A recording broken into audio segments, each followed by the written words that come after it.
ॐ ज्ञानाञ्जनशलाकया चक्षुरुन्मिलितं येन तस्मै श्रीगुरवे नमः। नमो विष्णुपादाय कृष्णप्रेष्ठाय भूतले श्रीमते भक्तिवेदान्त स्वामिनिति नामिने। नमस्ते सारस्वते देवे गौरवाणी प्रचारिणे निर्विशेष शून्यवादी पाश्चात्य देशतारिणे। जय श्री कृष्ण चैतन्य प्रभु नित्यानंद श्री अद्वैत गदाधर श्रीवासदि गौर भक्त वृंद। हरे कृष्ण कृष्ण कृष्ण हरे हरे हरे राम राम राम हरे हरे। तर आजच्या सकाळच्या या विशेष सत्संग कार्यक्रमामध्ये सगळ्यांचं खूप खूप स्वागत। आज आपलं खूप मोठं सौभाग्य आहे की आज गीता जयंती आहे। गीता जयंतीच्या अनुषंगाने आज आपण चर्चा करणार आहोत।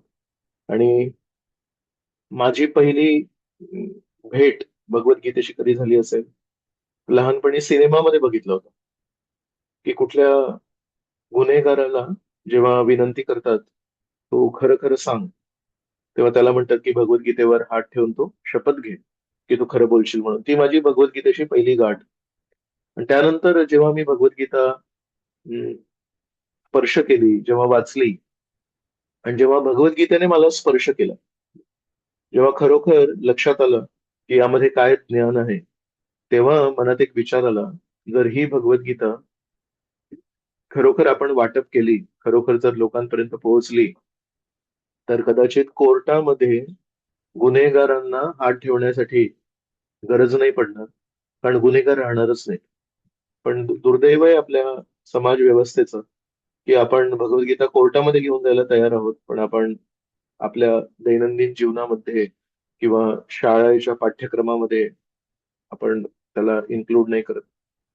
तर म्हणून अत्यंत महत्वाचं आहे की भगवद्गीता ही महत्वाचा ग्रंथ आहे, हे स्थापित करण्यासाठी आपण भगवद्गीता जयंती मोठ्या उत्साहाने, मोठ्या जोमाने, मोठ्या प्रमाणावर आपण साजरी केली पाहिजे। मग ती जागृती पसरेल की अरे हे लोक गीता जयंती, जन्माष्टमी साजरी करतात, रामनवमी आपण साजरी करतो, आणि आता हे लोक गीता जयंती करतात, म्हणजे गीता काहीतरी मोठं पुस्तक आहे। तर म्हणून गीता जयंती आपण का साजरी करतो? तर प्रभुपादांनी आपल्याला सांगितलंय, मनुष्य जीवन कसं जगायचं याचं हे मॅन्युअल आहे, आणि त्या मॅन्युअलला यथा त्याचं स्थान, त्याला महत्व द्यायला पाहिजे। तर म्हणून आपण गीता जयंती साजरी करतो, आणि आज गीता जयंतीच्या उपलक्षावर आपण काहीतरी चर्चा करणार आहोत। साधारणतः आपण बघतो, अर्जुनाच्या जीवनामध्ये भरपूर कष्ट आले, भरपूर समस्या आले, भरपूर संघर्ष आले। आणि सुरुवातीला त्यांनी एका साधारण मनुष्यासारखाच प्रतिक्रिया दिली त्यांनी। त्याला वाटलं, आता मी म्हणणार की माझ्याशी काही होत नाही, हे मला काही कोणाशी काही घेणं देणं नाही, मला एकटं सोडून द्या, मी भिक्षा मागतो, पण मला कोणाशी काही तक्रार पण नाही आणि मला कोणाशी काही घेणं देणं नाही।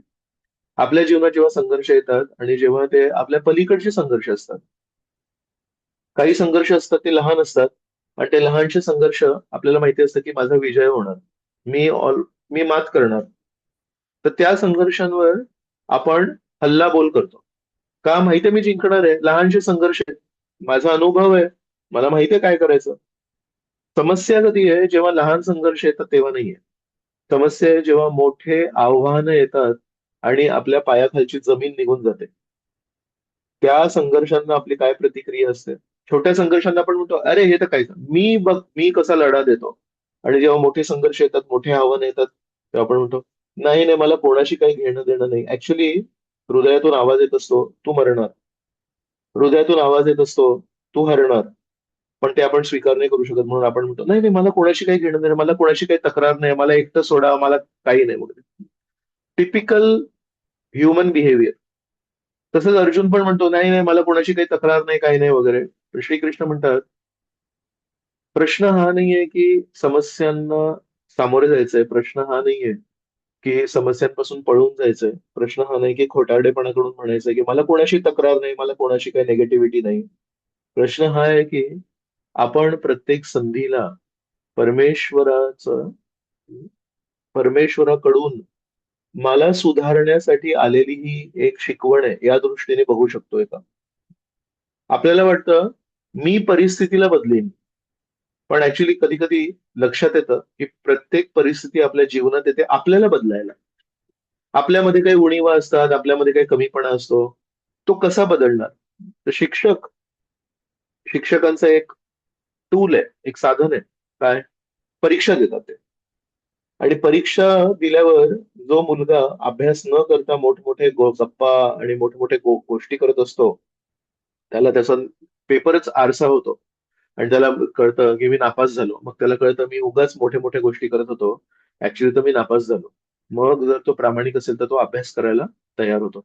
तसंच परमेश्वर पण आपले शिक्षक आहेत. कृष्णम वंदे जगद्गुरू.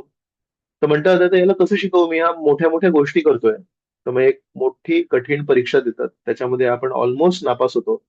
आणि नापास झाल्यानंतर मग आपण नम्र होतो आणि मग भगवद्गीता उघडतो आणि म्हणतो, हे शिक्षका, माझ्या जीवनामध्ये काय शिकायचंय ते सांग म्हणून. तर खूप सुंदर श्रीकृष्ण आहेत जे आपल्याला मदत करतात. तर बरेचसे लोक आपल्या जीवनामध्ये जेव्हा आव्हानं येतात तेव्हा काय करतात माहितीये? सिल्क वर्म, रेशीम किडा असतो. रेशीम किडा आपल्या अवतीभोवती एक कोश बनवतो आणि त्याला वाटतं की हे कोश माझं रक्षण करेल. पण होतं काय, की त्या कोशामध्ये आतमध्ये गुदमरून तो मरून जातो. तसंच आपण पण कधी कधी जेव्हा आपल्या जीवनामध्ये आव्हानं येतात तेव्हा स्वतःला कोंडून घेतो आपण आणि नकारात्मकतेचा एक कोश आपल्या भोवती तयार करतो. आपण पण रेशीम किडा होतो. फक्त फरक एवढा आहे, रेशीम किडा मेल्यानंतर ते जे धागे आहेत ते काहीतरी कामाचे आहेत. ते लोकांना रेशीमचे धागे बनवायला कामी येतात. आपण जेव्हा आपल्या नकारात्मकतेच्या रेशीम किड्याच्या त्या कोशामध्ये जेव्हा मरतो, आपण मेल्यानंतर तो जो कोश आहे तो कोणाच्याच कामाचा नसतो. तो फक्त नकारात्मकता असतो. तर म्हणून हा जो नकारात्मकतेचा जो कोश आहे, जो बहुतांश लोकांच्या जीवनात असतो, त्याला आपण कधीही महत्वाचं नाही बघायला पाहिजे आणि नेहमी विचार करायला पाहिजे, नकारात्मकतेच्या पलीकडे मला जायचंय, नकारात्मकतेच्या पलीकडे मला पाऊल घ्यायचंय. कधी जीवनात जेव्हा कष्ट येतात, जीवनात जेव्हा कठीण प्रसंग येतात, कधी कधी आपण एका व्यक्तीच्या शोधात असतो. कोण माहितीये? हे सगळं कोणामुळे घडलं? आपण त्या व्यक्तीच्या शोधात नसतो, जो जो व्यक्ती आपल्याला त्या गोंधळातून बाहेर काढू शकतो. We are not interested in a solution, we are interested in blame game. तर म्हणून जेव्हा आव्हानं येतात, जेव्हा नकारात्मकता येते, तेव्हा आपण घड्याळ हातात नाही घेतलं पाहिजे. त्या काळी कोणी समस्या बनवली, त्या काळी कोण माझ्या विरुद्ध गेलं, तो घड्याळ कामाचा नाहीये. ऍक्च्युली तेव्हा कंपास हातात घ्यायला पाहिजे आणि बघायला पाहिजे उत्तर दिशा कुठे आहे. या नकारात्मकतेतून, या कठीण परिस्थितीतून मला बाहेर कसं पडता येईल, राईट? तो ते तो जो यंत्र आहे, कंपास, उत्तर दिशा नेहमी दाखवणारा जो यंत्र आहे, तो आहे भगवद्गीता. तो जर आपण आपल्या जीवनातला खलनायक, विलन शोधण्यामध्ये बिझी राहू, तर आपल्या जीवनामध्ये खरा नायक, खरा हिरो, सुपर हिरो आहे श्रीकृष्ण. त्याला शोधण्यासाठी वेळ नाही उरत. म्हणून खलनायकाला शोधायला नाही पाहिजे. आपण आपल्या जीवनातल्या उच्च नायकाला शोधायला पाहिजे. लहानपणी मला एक गोष्ट आठवते. एकदा एक राजा अ, शिकारीला जेव्हा गेला होता, तेव्हा अचानक त्याच्या शत्रूंनी त्याच्यावर हल्लाबोल केला. आणि बिचाऱ्याला अचानक लक्षात आलं, की आता माझ्यावर काय करू, काय कसं करू? तर त्याला पळायला लागलं तिकडून. आणि पळता पळता एका थोड्या पर्वतामध्ये कुठेतरी एका गुफेमध्ये जाऊन तो बसला. आणि त्यांनी परमेश्वरला प्रार्थना केली, की हे परमेश्वरा, मी नेहमी धार्मिक जीवन जगलोय, कधी कोणाचं वाईट नाही केलंय आणि आज माझ्यावर युद्धाचा प्रसंग नाहीये हा. हा नको त्या वेळी माझ्यावर आक्रमण केलंय, ते कृपया माझी रक्षण कर. तर काय केलं असेल परमेश्वराने? एक फक्त कोळी, स्पायडर, त्याला कामावर लावलं. त्याने त्या गुफेच्या एंट्रन्सला 10 सेकंदात, एका मिनिटात त्यांनी एक जाळं रचलं. आणि जेव्हा ते शत्रू सैनिक तिथे आले तेव्हा शत्रू सैनिक म्हणतात, अरे इथे एवढं मोठं हे कोळ्याचं जाळं आहे, म्हणजे याच्या आतमध्ये कोणी गेलं नाहीये म्हणून. तर सांगायचं तात्पर्य काय? जर आपण परमेश्वराची शरण घेतली, हम्म, तर परमेश्वर आपल्याला एका लहानशा किड्याद्वारे पण वाचवू शकतात. आणि जर आपण परमेश्वराची शरण नाही घेतली आणि आपण त्या खलनायकाला शोधत बसलो, तो खलनायक सापडतो नाही सापडत ती गोष्ट वेगळी, पण आपण रेशीम किड्यासारखे मरून जातो. तर म्हणून आपल्याला अर्जुन खूप छान मार्गदर्शन करतायत. आव्हानं लहान असू दे, मोठे असू दे, पण आपण श्रीकृष्णांची शरण घेतली पाहिजे, भगवद्गीतेची शरण घेतली पाहिजे. बरेचसे लोक या जगामध्ये परमेश्वराच्या शक्तीवर विश्वास करतात. अरे परमेश्वर किती शक्तिशाली आहेत, परमेश्वराने हे केलं, परमेश्वराने ते केलं. परमेश्वर म्हणजे परम ईश्वर, परम नियंत्रक आहेत. पण आपल्याला त्यांच्या बुद्धीवर तेवढा विश्वास नाहीये. आपण जर आजूबाजूचं जग बघितलं तर त्यामध्ये एवढे कॉम्प्लेक्स गोष्टी आहेत. आपला डोळा एवढा कॉम्प्लेक्स आहे, आपलं शरीर, हॉर्मोन्स, एक पिट्युटरी ग्लँड म्हणून एक छोटीशी ग्लँड आहे इथे मेंदूच्या भागात असते. इतकीशी आहे ती. ती काहीतरी हॉर्मोन सिक्रेट करते ज्यांनी थायरॉइड ऍक्टिव्ह होतं. आणि थायरॉइड मग थायरॉइडचे जे हॉर्मोन्स आहेत ते सिक्रेट करतात, त्याच्यानी पूर्ण बॉडी कंट्रोल होते. तो ऑर्केस्ट्रा जेव्हा होतो तेव्हा ऑर्केस्ट्रामध्ये एक कंडक्टर असतो. तर तो असा असा असा सिग्नल करतो आणि वेगवेगळे सगळे वाद्य वाजतात. विचार करा, तो ऑर्केस्ट्राचा तो कंडक्टर आहे, तो जर वीक असला तर तो ऑर्केस्ट्रा ठप्प होणार. कारण प्रत्येकाला आपापलं वाद्य वाजवता येतं, पण ऑर्केस्ट्राचा कंडक्टर सांगतो आता तू वाजव, आता तू वाजव म्हणून. तर पिट्युटरी ग्लँड आहे, that is the conductor of the conductor.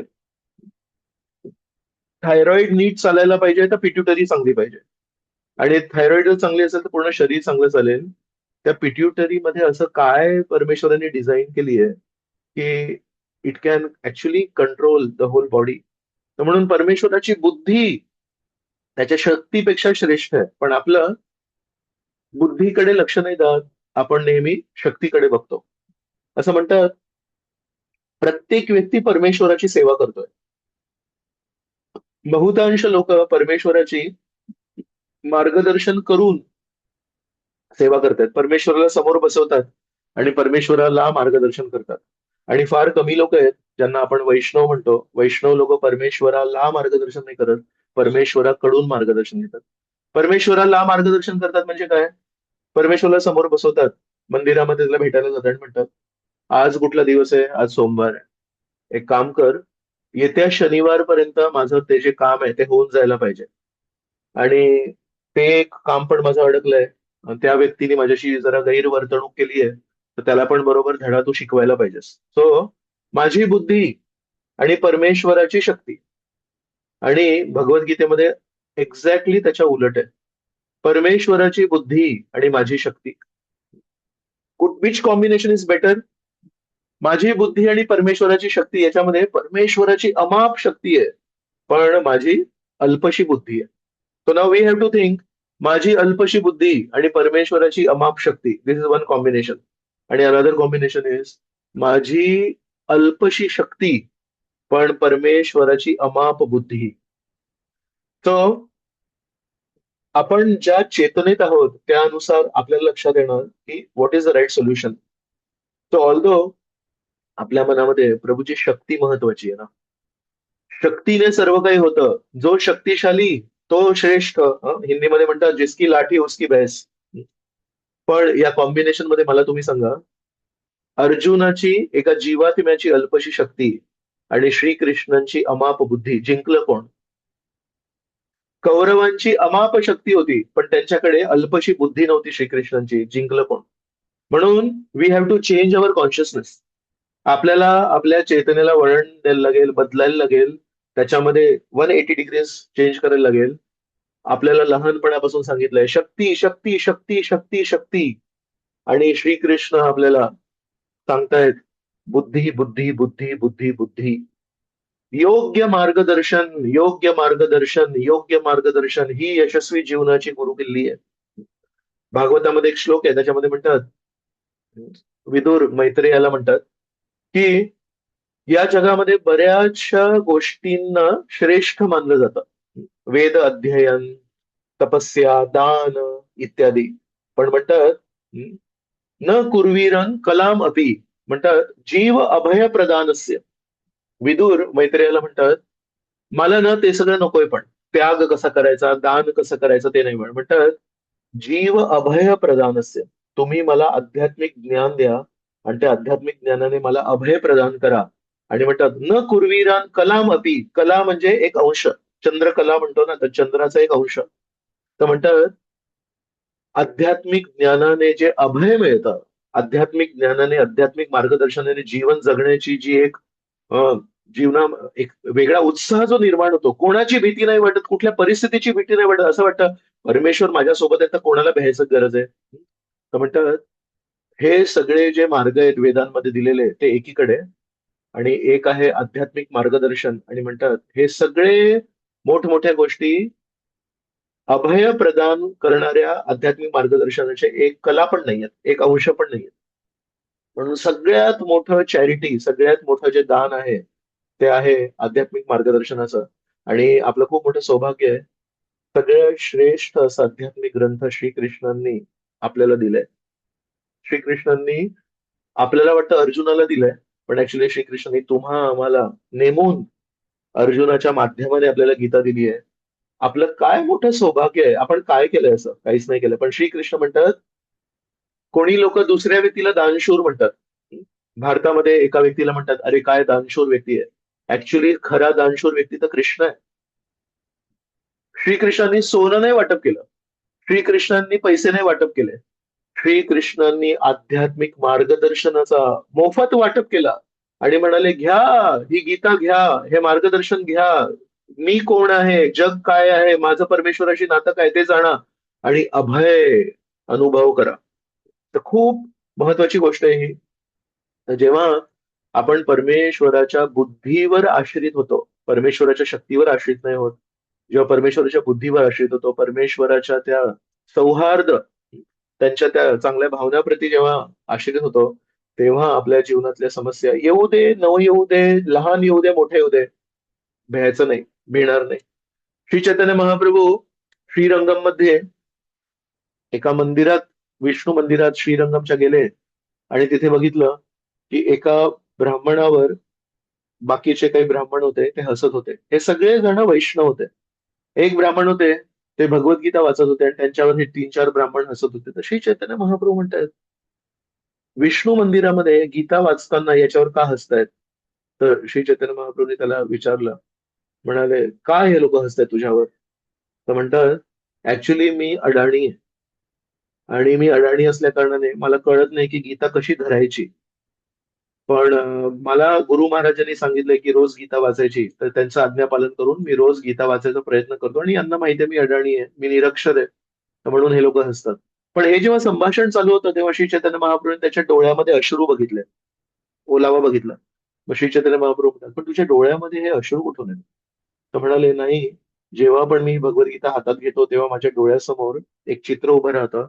परम परमेश्वर कृष्ण ब्रह्मदेवांना आणि शंकरजींना त्यांचे दर्शन होत नाहीत, आणि ते श्रीकृष्ण आपल्या भक्त अर्जुनाची सेवा करायला मात्र तयार आहेत.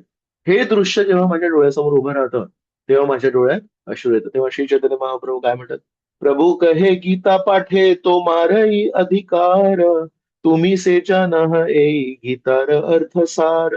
म्हणतात, या जगावर, या पृथ्वीवर जर एखादा व्यक्ती असेल ज्याचा भगवद्गीता वाचण्याचा अधिकार आहे, आणि ज्यांनी तुम्ही तो जानह ए गीतार अर्थ सार, तुम्हीच एकमेव व्यक्ती असाल ज्यांनी भगवद्गीतेचा सार जाणला.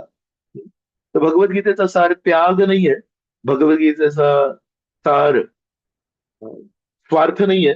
भगवद्गीतेचा सार काय आहे? भगवद्गीतेचा सार आहे श्री कृष्णांप्रती प्रेम जागृत होणे, श्री कृष्णांप्रती कृतज्ञता जागृत होणे. म्हणतात, तू अडाणी आहेस आणि तू म्हणतोयस की तुला एकही अक्षर नाही वाचता आलं.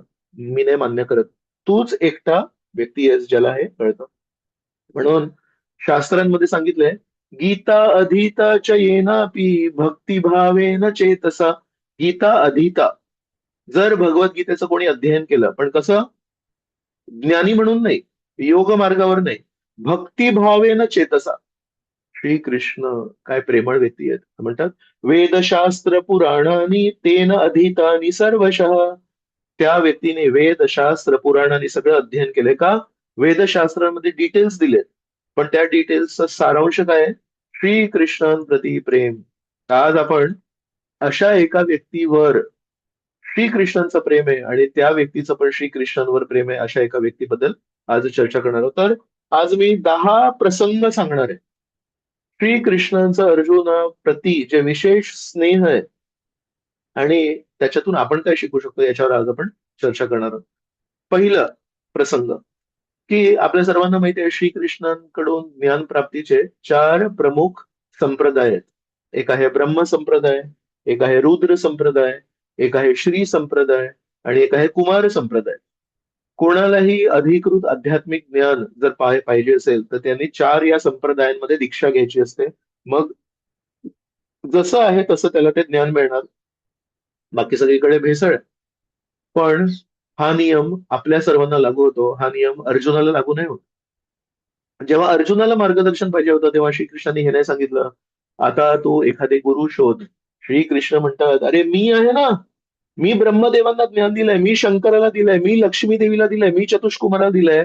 आज मी 5वी गुरु शिष्य परंपरा सुरू करतो. या 4 गुरु शिष्य परंपरा आजही चालू आहेत.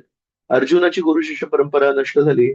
श्रीकृष्णांनी ती गुरु शिष्य परंपरा अर्जुनाच्या विशेष व्यक्तिमत्वाला मार्गदर्शन करण्यासाठी एक 5वी गुरु शिष्य परंपरा सुरू केली. म्हणजे काय त्यांचं प्रेम आहे अर्जुनाप्रती. 4थ्या अध्यायामध्ये जेव्हा श्रीकृष्ण बोलायला सुरू करतात तेव्हा 3ऱ्याच श्लोकामध्ये म्हणतात, त एवायं मया तेद्य योगः प्रोक्तः पुरातनः भक्तोसी मे सखा चेती रहस्यम हि एतदुत्तमम्. म्हणतात, योगः प्रोक्तः पुरातनः. पुरातन एक ज्ञान आहे जे मी सूर्यदेवाला पण दिलं होतं. ती पण गुरु शिष्य परंपरा संपली, मध्ये नष्ट झाली. पण ते ज्ञान आज मी तुला देणार आहे. म्हणजे श्रीकृष्णांनी अर्जुनाला नवीन काही नाही दिलं, तेच ज्ञान जे 4 अधिकृत गुरु शिष्य परंपरा दिलं ते त्यांनी अर्जुनाला दिलं. आपण बघतो भागवतामध्ये ब्रह्मदेवांचा जेव्हा जन्म झाला, ब्रह्मदेवा जेव्हा त्या कमळाच्या फुलातून बाहेर आले तेव्हा त्यांनी बघितलं आजूबाजूला पूर्णपणे अंधार होता. एक व्यक्ती तिथे जिवंत नाहीये. म्हणतात माझा जन्म कशासाठी झाला, माझ्या जीवनाचा हेतू काय आहे? तेव्हा ब्रह्मदेवांनी आधी स्वतःचा स्रोत काय ते शोधायचा एक शोध घेतला. तर ज्या कमळावर जन्म घेतला त्या त्या देठाला धरून खालपर्यंत आले. पण खाली त्यांना फक्त एक समुद्र दिसलं. ते समुद्र काय होतं? भगवान विष्णूच्या नाभीमध्ये जे पाणी होतं, ज्याच्यातून तो कमळाचा फूल येतो, ते त्यांना समुद्रासारखं वाटलं. मोठमोठ्या लाटा, मोठमोठा वारा तिथे चालू होता. त्यांना भीती वाटली. पुन्हा एकदा परत गेले, वर गेले. आणि मग जेव्हा पुन्हा वर गेले तेव्हा त्यांना एक आवाज ऐकू आला, तप तप तप तपस्या कर. जर तुला स्वतःचा स्रोत शोधून काढायचा आहे, जर तुला स्वतःचं कर्तव्य शोधून काढायचं आहे, तर त्यासाठी तपस्या करायला लागेल. एवढं सोपं नाहीये. अर्जुनाने काय तपस्या केली? ब्रह्मदेवानी तर तपस्या केली. ब्रह्मदेव उत्सुक आहेत. अरे मला मला जाणायचं आहे, मी कोण आहे, मला माझं कर्तव्य काय आहे.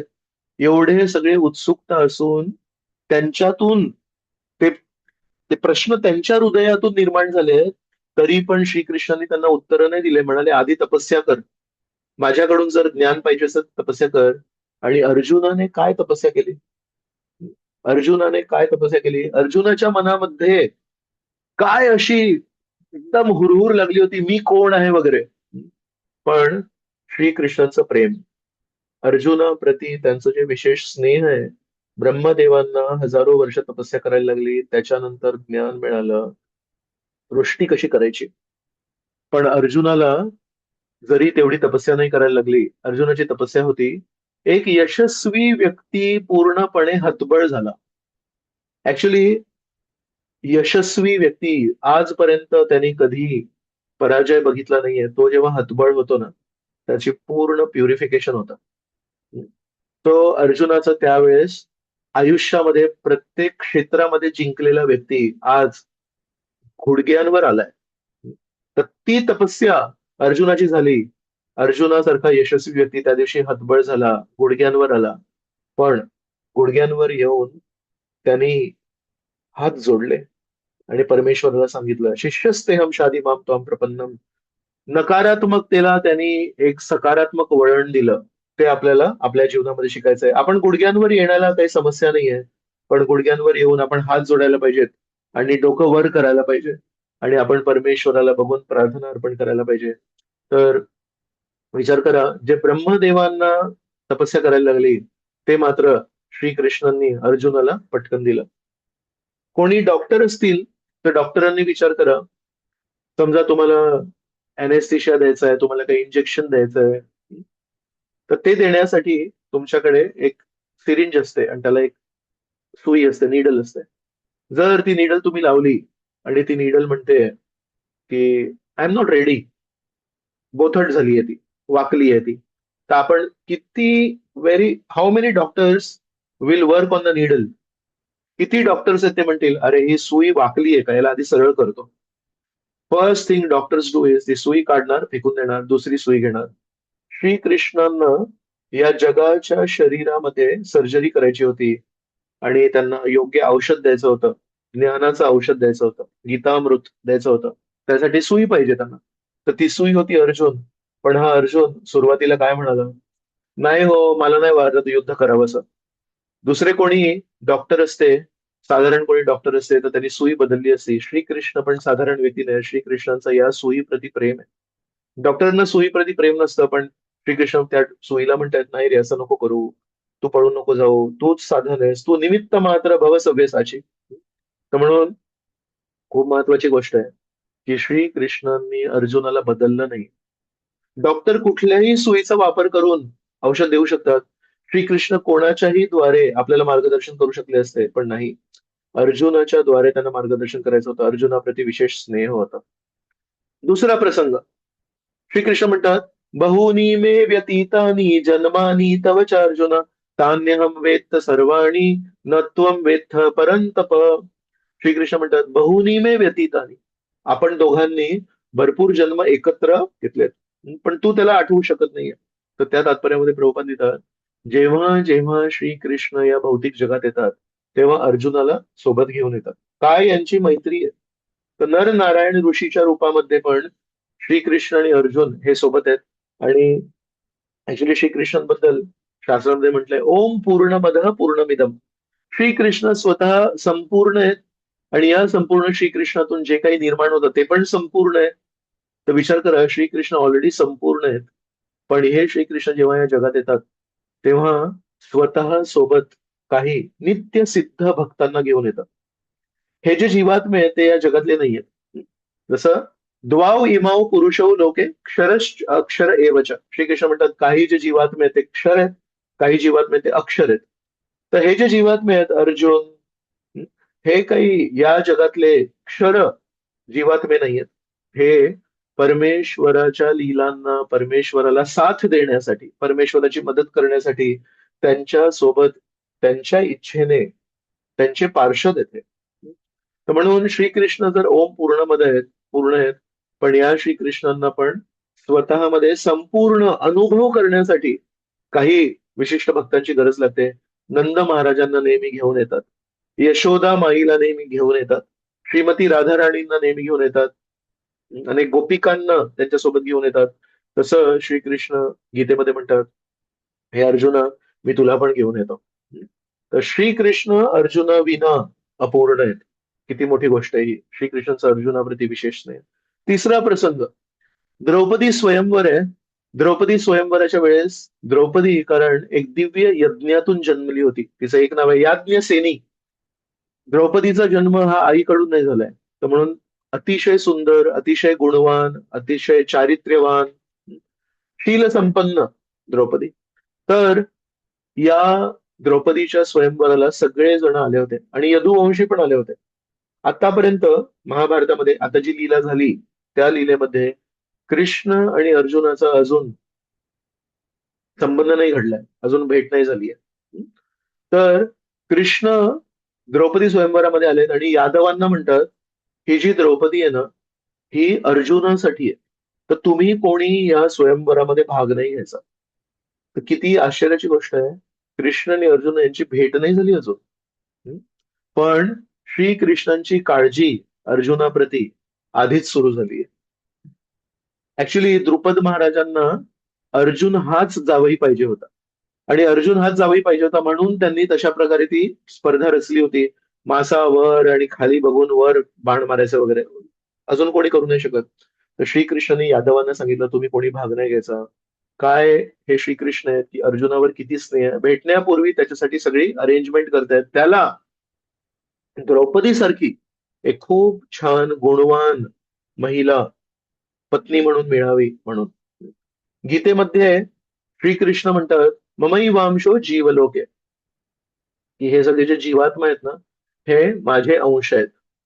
तर श्रीकृष्णांनी जीवात्म्यांवर पहिले हक्क गाजवलाय. आणि अर्जुन ती सगळी गीता ऐकल्यानंतर 10व्या अध्यायामध्ये म्हणतात मग परब्रह्म परमधाम पवित्रम परमं भवान. श्रीकृष्णांची स्तुती अर्जुन आधी करतात की अर्जुनाची स्तुती श्रीकृष्ण आधी करतात? अर्जुना म्हणतात, भक्तो सीमे सखा चेती. तू किती चांगला भक्त आहेस, तू किती चांगला माझा सखा आहेस. 9व्या अध्यायामध्ये म्हणतात अनसूयवे. हम्म, 2-3 ठिकाणी अर्जुनाला म्हणतात अनघ, तू निष्पाप आहेस, तू असूया मुक्त आहेस, तू माझा सखा आहेस. श्रीकृष्णांनी अर्जुनाची स्तुती वारंवार केली आहे. 10व्या अध्यायापर्यंत अर्जुनाने श्रीकृष्णाची स्तुती नाही केली. आणि मग शेवटी म्हणतात करिष्ये वचनम तव. समर्पण व्हायला 18व्या अध्यायाचा 73वा श्लोक लागला. म्हणून ऍक्च्युली जीवात्म्याचं पण परमेश्वराशी नातं आहे आणि परमेश्वराचं पण जीवात्म्याशी नातं आहे. पण पहिलं नातं पुढाकार कोण घेतं, पहिलं पाऊल कोण घेतं? श्रीकृष्ण. श्रीकृष्णांसारखे प्रेमळ व्यक्ती नाही आहेत. नेहमी पहिलं पाऊल ते घेतात. आणि आपण विचार करतो की नाही आता श्रीकृष्णांवर विश्वास ठेवायचा का वगैरे. No problem. श्रीकृष्णांची भूमिका तीच आहे. चौथा प्रसंग आपण चर्चा करूया. तर हा आहे खांडव प्रस्थ, खांडव वन जो भाग आहे तो जेव्हा पांडवांना दिला तेव्हा. तर सगळ्यात नापीक जमीन होती, खडतर, खडक होते तिथे, दगड होते तिथे. तशा प्रकारची निष्कामी युजलेस जमीन ही पांडवांना दिली. काय करायचं? नकारात्मकतेला आपण झुकायचं नाही. चला, नापीक जमीन दिली, बघूया ना काहीतरी करूया. तर एकदा अर्जुन श्रीकृष्णांना म्हणतात आपण तिथे फिरायला जाऊया म्हणून. तर हे लोक दोघं तिथे फिरतायत. आणि तिथे एक वयस्कर व्यक्ती येतात, ब्राह्मण असतात. आणि त्यांचा वयस्कर चेहरा आहे. आणि असे थोडे वीक झालेत, दुर्बळ झालेत थोडे. पण चेहरा दिव्य दिसतोय. म्हणतात आम्हाला तुमच्याकडून भिक्षा पाहिजे. अर्जुन आणि श्रीकृष्ण म्हणतात भिक्षा देणार, सांगा काय पाहिजे तुम्हाला. तर ते म्हणतात मी अग्निदेव आहे. एक श्वेतकी म्हणून एक राजा होते आणि त्या श्वेतकी महाराजांनी 12 वर्ष यज्ञ केला. आणि त्या 12 वर्ष यज्ञामध्ये तूप, ओम स्वाहा स्वाहा, 12 वर्ष अग्निदेवांनी ते तूप खाल्लं. त्याच्यामुळे एकदम वीक झाले, डायजेशन नाही झालं त्यांचं. ह्या सगळ्या गोष्टी ऐकून लक्षात येतं की वेदांमध्ये काय ज्ञान दिलंय की ते अग्निदेव जे आहेत, नियंत्रक आहेत अग्नीचे, ते पण एक व्यक्ती आहेत, त्यांच्या पण काही सीमा आहेत, त्यांच्या पण काही मर्यादा आहेत. तर आपण पण आपल्या आहारामध्ये जर मर्यादा आणि सीमा नाही ठेवल्या तर आपली पण परिस्थिती. जर आपण म्हणतो अरे तुझी अग्नी मंद झालीये, माझी अग्नी जर मंद झाली असेल तर माझं पाचन जर कमी होतं. विचार करा, अग्नी देवांची पण अग्नी मंद होऊ शकते. तर आपण किती सावधान राहायला पाहिजे. तर ब्रह्मदेव त्यांना सांगतात की तुझी अग्नी मंद झाली आहे, तर तुला काही जडीबुटी खायला लागेल तुला. हं? तर त्यासाठी हे जे खंडव वन आहे ना, या खंडव वनामध्ये खूप सारे जडीबुटी आहेत. तर ते तुला प्राशन करायला लागेल. पण तिथे राहणारे काही व्यक्ती हे इंद्रदेवांची शरण घेतली असते. एस्पेशली ते तक्षक नावाचा एक नाग राहत असतो. तोच तक्षक जो नंतर परीक्षिताला दंश करतो. तो तक्षक तिथे राहत असतो. अजून पण काही लोक राहत असतात. त्यांनी इंद्रदेवांची शरण घेतली असते. तर जेव्हा जेव्हा अग्नीने तिथे प्रयत्न केला होता खांडव वनाला नाश करायला, त्याला जाळायला, तेव्हा इंद्रदेवाने तिथे वर्षा केली होती. आणि म्हणून आज अग्निदेव नरनारायण श्रीकृष्ण आणि अर्जुनाकडे येतात आणि म्हणतात मला ते दान दे. त्यामुळे काही हरकत नाही, आम्ही तुला दान देतो म्हणून. तर अर्जुन आणि कृष्ण दोघं एका रथावर बसतात. आणि त्या खंडव वनाच्या भोवती गोल गोल गोल गोल फास्ट एकदम ते रथ चाललंय. आणि याला सांगतात तू सुरू कर दहन. तर अग्निदेव ते दहन सुरू करतात. आणि तो तक्षक नावाचा जो नाग असतो तो तेव्हा तिथे नसतो. तो तेव्हा दुसरीकडे कुठेतरी गेलेला असतो. पण त्याची बायको असते आणि त्याचा एक मुलगा असतो अश्वसेन म्हणून, तो तिथे असतो. तर जाळ चाललाय आणि कोणी प्राणी जेव्हा तिथून पळतायत तेव्हा त्या अग्नीच्या आगीच्या ज्या ज्वाला आहेत त्या त्याला धरतात आणि जाळतात. कोणी म्हणेल, हे काय तुम्ही बोलताय प्रभूजी? त्या वनातले निष्पाप प्राणी अग्निदेव जाळतायत आणि अर्जुन आणि कृष्ण नक्की करतायत की हे होत आहे म्हणून. तर खूप महत्वाची गोष्ट आहे की श्रीकृष्ण हे कधी कोणाचं वाईट नाही करू शकत. तर तिथे हा जो तक्षक नावाचा जो नाग होता हा किती वाईट होता विचार करा. याने नंतर परीक्षिताला विनाकारण दंश केला. श्रिंगीच्या वडिलांना तर कमीत कमी परीक्षिताने समजा एका अर्थाने त्रास दिला होता. पण तक्षक साप का निवडला श्रिंगीने यांना दंश करण्यासाठी? कारण तो अतिशय द्वेषी साप होता. आणि कोल्हे, लांडगे, कोणी विंचू, हे जे सगळे होते ना या जंगलातले, हे ऋषी मुनींना त्रास देणारे होते. अनेक वेळा असं वर्णन आहे महाभारतामध्ये की कोणी ऋषी मुनी तपस्या वगैरे करत असेल तर या लांडग्यांनी या कोल्ह्यांनी विनाकारण त्यांच्यावर आक्रमण करायचे आणि त्यांना मारायचे. तर म्हणून या वनातले बेसिकली दिस वॉज लाईक, काय म्हणतात, असा कधी कधी ना शहरामध्ये एक भाग असतो जिथे सगळे गुन्हेगार राहतात. तर हा तो भाग होता. हे फक्त साधारण प्राणी नव्हते, हे अतिशय राक्षसी वृत्तीचे प्राणी होते. आणि हे साधू पुरुषांना त्रास द्यायचे. म्हणून बरोबर श्रीकृष्ण आणि अर्जुन विचार करतात की यांना जाळायला पाहिजे. आणि त्यासोबत मग नक्कीच ते जे जडीबुटी आहे ते पण होऊन त्यांचा तो जो आजार आहे तो बरा होईल. तर तो अश्वसेन जो होता तो घाबरला.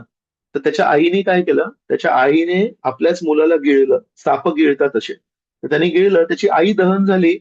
पण तो मुलगा वाचला. आणि एक काळ असा आला जेव्हा तो तिथून पळून गेला. तर तेवढ्यात अर्जुनाने बघितलं की हा अश्वसेन पळतोय. पण इंद्राने पण बघितलं अश्वसेन पळतोय. तर इंद्राने अचानक तिथे खूप वारा पाठवला. आणि एका क्षणासाठी अर्जुनाचं लक्ष त्या वाऱ्यामुळे केंद्रित नाही झालं आणि त्या एका क्षणामध्ये तो अश्वसेन पळाला. आणि नंतर मग तक्षकाने बदल्याच्या भावनेने अर्जुनाच्या नातवाला दंश केला. तो सूड घेतला त्यांनी, तक्षकाने. तर अशा प्रकारे हा दहन चाललंय. तर इंद्र वरून वर्षा करतायत. खूप पाऊस, खूप वारा येत आहेत. पण अर्जुनाने काय केलं असेल? अर्जुनाने आपले बाण मारून, जसं माहितीये स्टेडियम असतो कधी कधी, एक इंडोर स्टेडियम पण असतो, त्याच्यावर पूर्ण छत आहे. एवढ्या मोठ्या स्टेडियमवर छत आहे. तसं अर्जुनाने आपले बाण मारून त्या खांडव वनावर एक असा छत तयार केला होता ज्याच्यातून एक थेंब पाणी खाली नव्हतं पडत. चुकीने समजा थेंब जरी आला तर खाली आग एवढी होती की त्या आगीने ते पाणी बाष्प व्हायचं. असं इंद्राला थांबून ठेवून आणि या सगळ्या क्रूर प्राण्यांना दहन करून आणि या सगळ्या जडीबुटी स्वीकारून अग्निदेव खुश झाले. आणि अग्निदेव आहेत ते खुश झाले. आणि नंतर त्यांनी इंद्रदेवांना सांगितलं. श्रीकृष्ण पण इंद्रदेवांना सांगतायत की तुम्ही या योजनेच्या विरुद्ध जाऊ नका. तर तेव्हा मग ते दोघे येतात आणि ते म्हणतात, इंद्र म्हणतात, तुम्हाला काय माझ्याकडून वरदान पाहिजे? तर तेव्हा अर्जुन म्हणतात, मला युद्ध लढण्यासाठी दिव्य अस्त्र पाहिजेत म्हणून. तर इंद्र म्हणतात, एक काळ येईल जेव्हा तुम्हाला शंकरजींची कृपा प्राप्त होईल. आणि जेव्हा शंकरजींची कृपा प्राप्त होईल तेव्हा मी तुम्हाला सर्व दिव्य अस्त्र पण देईन. म्हणलं ठीक आहे. मग श्रीकृष्णांना बघून म्हणतात, तुम्हाला मला काहीतरी मदत करेल, तुम्हाला मला काहीतरी वरदान द्यायचं आहे. तर आता खूप लक्ष देऊन ऐका श्रीकृष्णाने काय मागितलं. श्रीकृष्ण, इंद्र श्रीकृष्णांना काय देणार आहेत? पण तरी पण श्रीकृष्णाने इंद्राला एक गोष्ट मागितली. म्हणाले, अर्जुन सारख्या सख्या प्रती माझं जे स्नेह आहे ते नेहमी वाढवू दे. तर श्रीकृष्ण कधी परमेश्वरासारखे वागतात आणि कधी एका सख्यासारखे, मित्रासारखे वागतात. तर नक्की श्रीकृष्ण कोण आहेत हे कोणं कदाचित आपल्याकडून सुटणार नाहीये. त्यांनी मागितली मैत्री. तर जसं मी म्हणत होतो, आधी श्रीकृष्ण मैत्री मागतात आपल्या सर्वांप्रती पण. आणि मग आपण आयुष्यभर साधना करून, आयुष्यभर श्रवण करून, आयुष्यभर वाचन करून आपले निर्णय घेतो आणि शेवटी कधीतरी आयुष्याच्या शेवटी समर्पणाची भावना करतो की हो श्रीकृष्ण, तुला मी समर्पण करतो. पण श्रीकृष्ण मदतीचा हात, मैत्रीचा हात सगळ्यात आधी आपल्या प्रती करतात. तर खूप हे हृदयस्पर्शी आहे की श्रीकृष्णांनी अर्जुनाप्रती त्याची मैत्री नेहमी वाढावी हे मागितलं. मग या सगळ्या प्रसंगामध्ये काय झालं, एक मय दानव आहेत, रावणाचे सासरे, मंडोदरीचे वडील. तर मय दानव पण त्या सगळ्या क्रूर राक्षसी प्रवृत्तीच्या लोकांसोबत तिथे राहायचे. पण जेव्हा एक खांडव वन जळत होतं तेव्हा तिथे राहू नाही शकत, तर ते पळाले तिकडून बाहेर. तर जेव्हा बाहेर आले तेव्हा श्रीकृष्णाने बघितलं, अरे हा तर मय दानव आहे, याला तर मारायला पाहिजे. तर त्यांनी सुदर्शन चक्र काढलं त्याला मारायला. तर सुदर्शन चक्र जेव्हा काढला तेव्हा मय दानवला थोडीशी बुद्धी होती. त्याला लक्षात आलं, आतमध्ये गेलो होतं अग्नी, बाहेर आलो तर सुदर्शन चक्र. आता एकच गोष्ट करायला पाहिजे. काय करायला पाहिजे? अर्जुनाची शरण घ्यायला पाहिजे. मी आता एका कुठल्या तरी प्रसंगामध्ये चर्चा करत होतो. एक कोळी आहे, मासे मारणारा कोळी, मासे पकडणारा. तो जेव्हा जाळं फेकतो तेव्हा सगळे मासे पकडले जातात का? नाही. जे मासे त्या कोळीच्या पायाजवळ उभे असतात किंवा तो जिथे उभा आहे त्या होडी खाली उभे असतात ते नाही पकडले जात. तर जेव्हा आपण परमेश्वराच्या चरणांची शरण घेतो किंवा परमेश्वराच्या चरणांजवळ ज्यांनी आश्रय घेतलाय त्यांची शरण घेतो, तेव्हा आपण कष्ट नाही भोगू शकतो. मय दानवला तेवढी बुद्धी होती. अर्जुनाच्या पाया पडला. अर्जुन म्हणाले, काय झालं? तो म्हणतो, मला तुम्ही सुदर्शन चक्रापासून वाचवा. तर अर्जुन म्हणाले, नाही, तुला मी वाचवतो.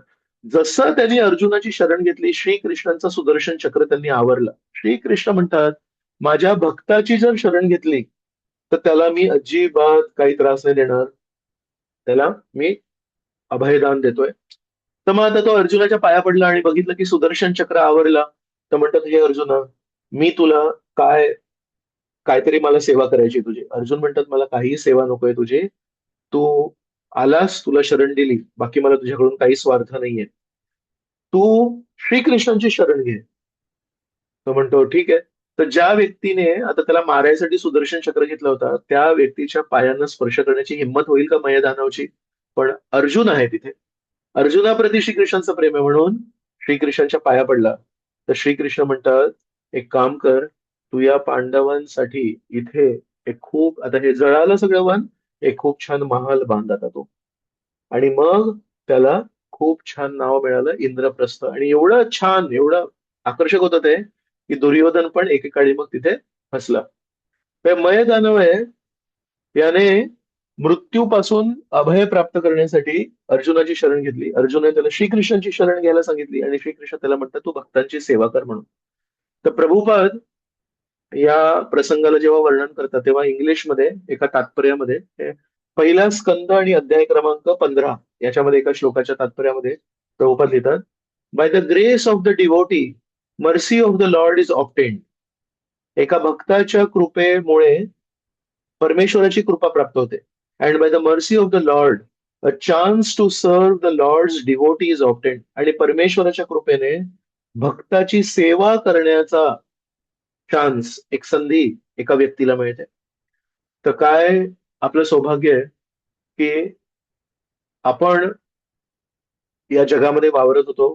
प्रभुपादांनी आपल्याला भगवद्गीता दिली, प्रभुपादांच्या प्रतिनिधींनी आपल्याला भगवद्गीता दिली आणि आपण बेसिकली त्या पुस्तकाची शरण घेतली. त्यांनी आपल्याला श्रीकृष्णाची शरण घ्यायला सांगितलं. आपण श्रीकृष्णाची शरण घेतली आणि श्रीकृष्ण आपल्याला म्हणतायत, आता तू भक्तांची सेवा कर, तू प्रभुपादांसाठी काहीतरी सेवा कर. तर या डिसेंबर महिन्यामध्ये भगवद्गीता मॅरेथॉन आहे आणि श्रील प्रभुपादांची इच्छा होती की प्रत्येक व्यक्तीपर्यंत गीता पोहोचवायला पाहिजे. फक्त ते पुस्तक नाही तर त्याचा संदेश पण. तर आपल्या सर्वांना प्रभुपादांची सेवा करायचा जो चान्स श्रीकृष्णाने दिलाय त्यासाठी आपण नेहमी कृतज्ञ राहायला पाहिजे.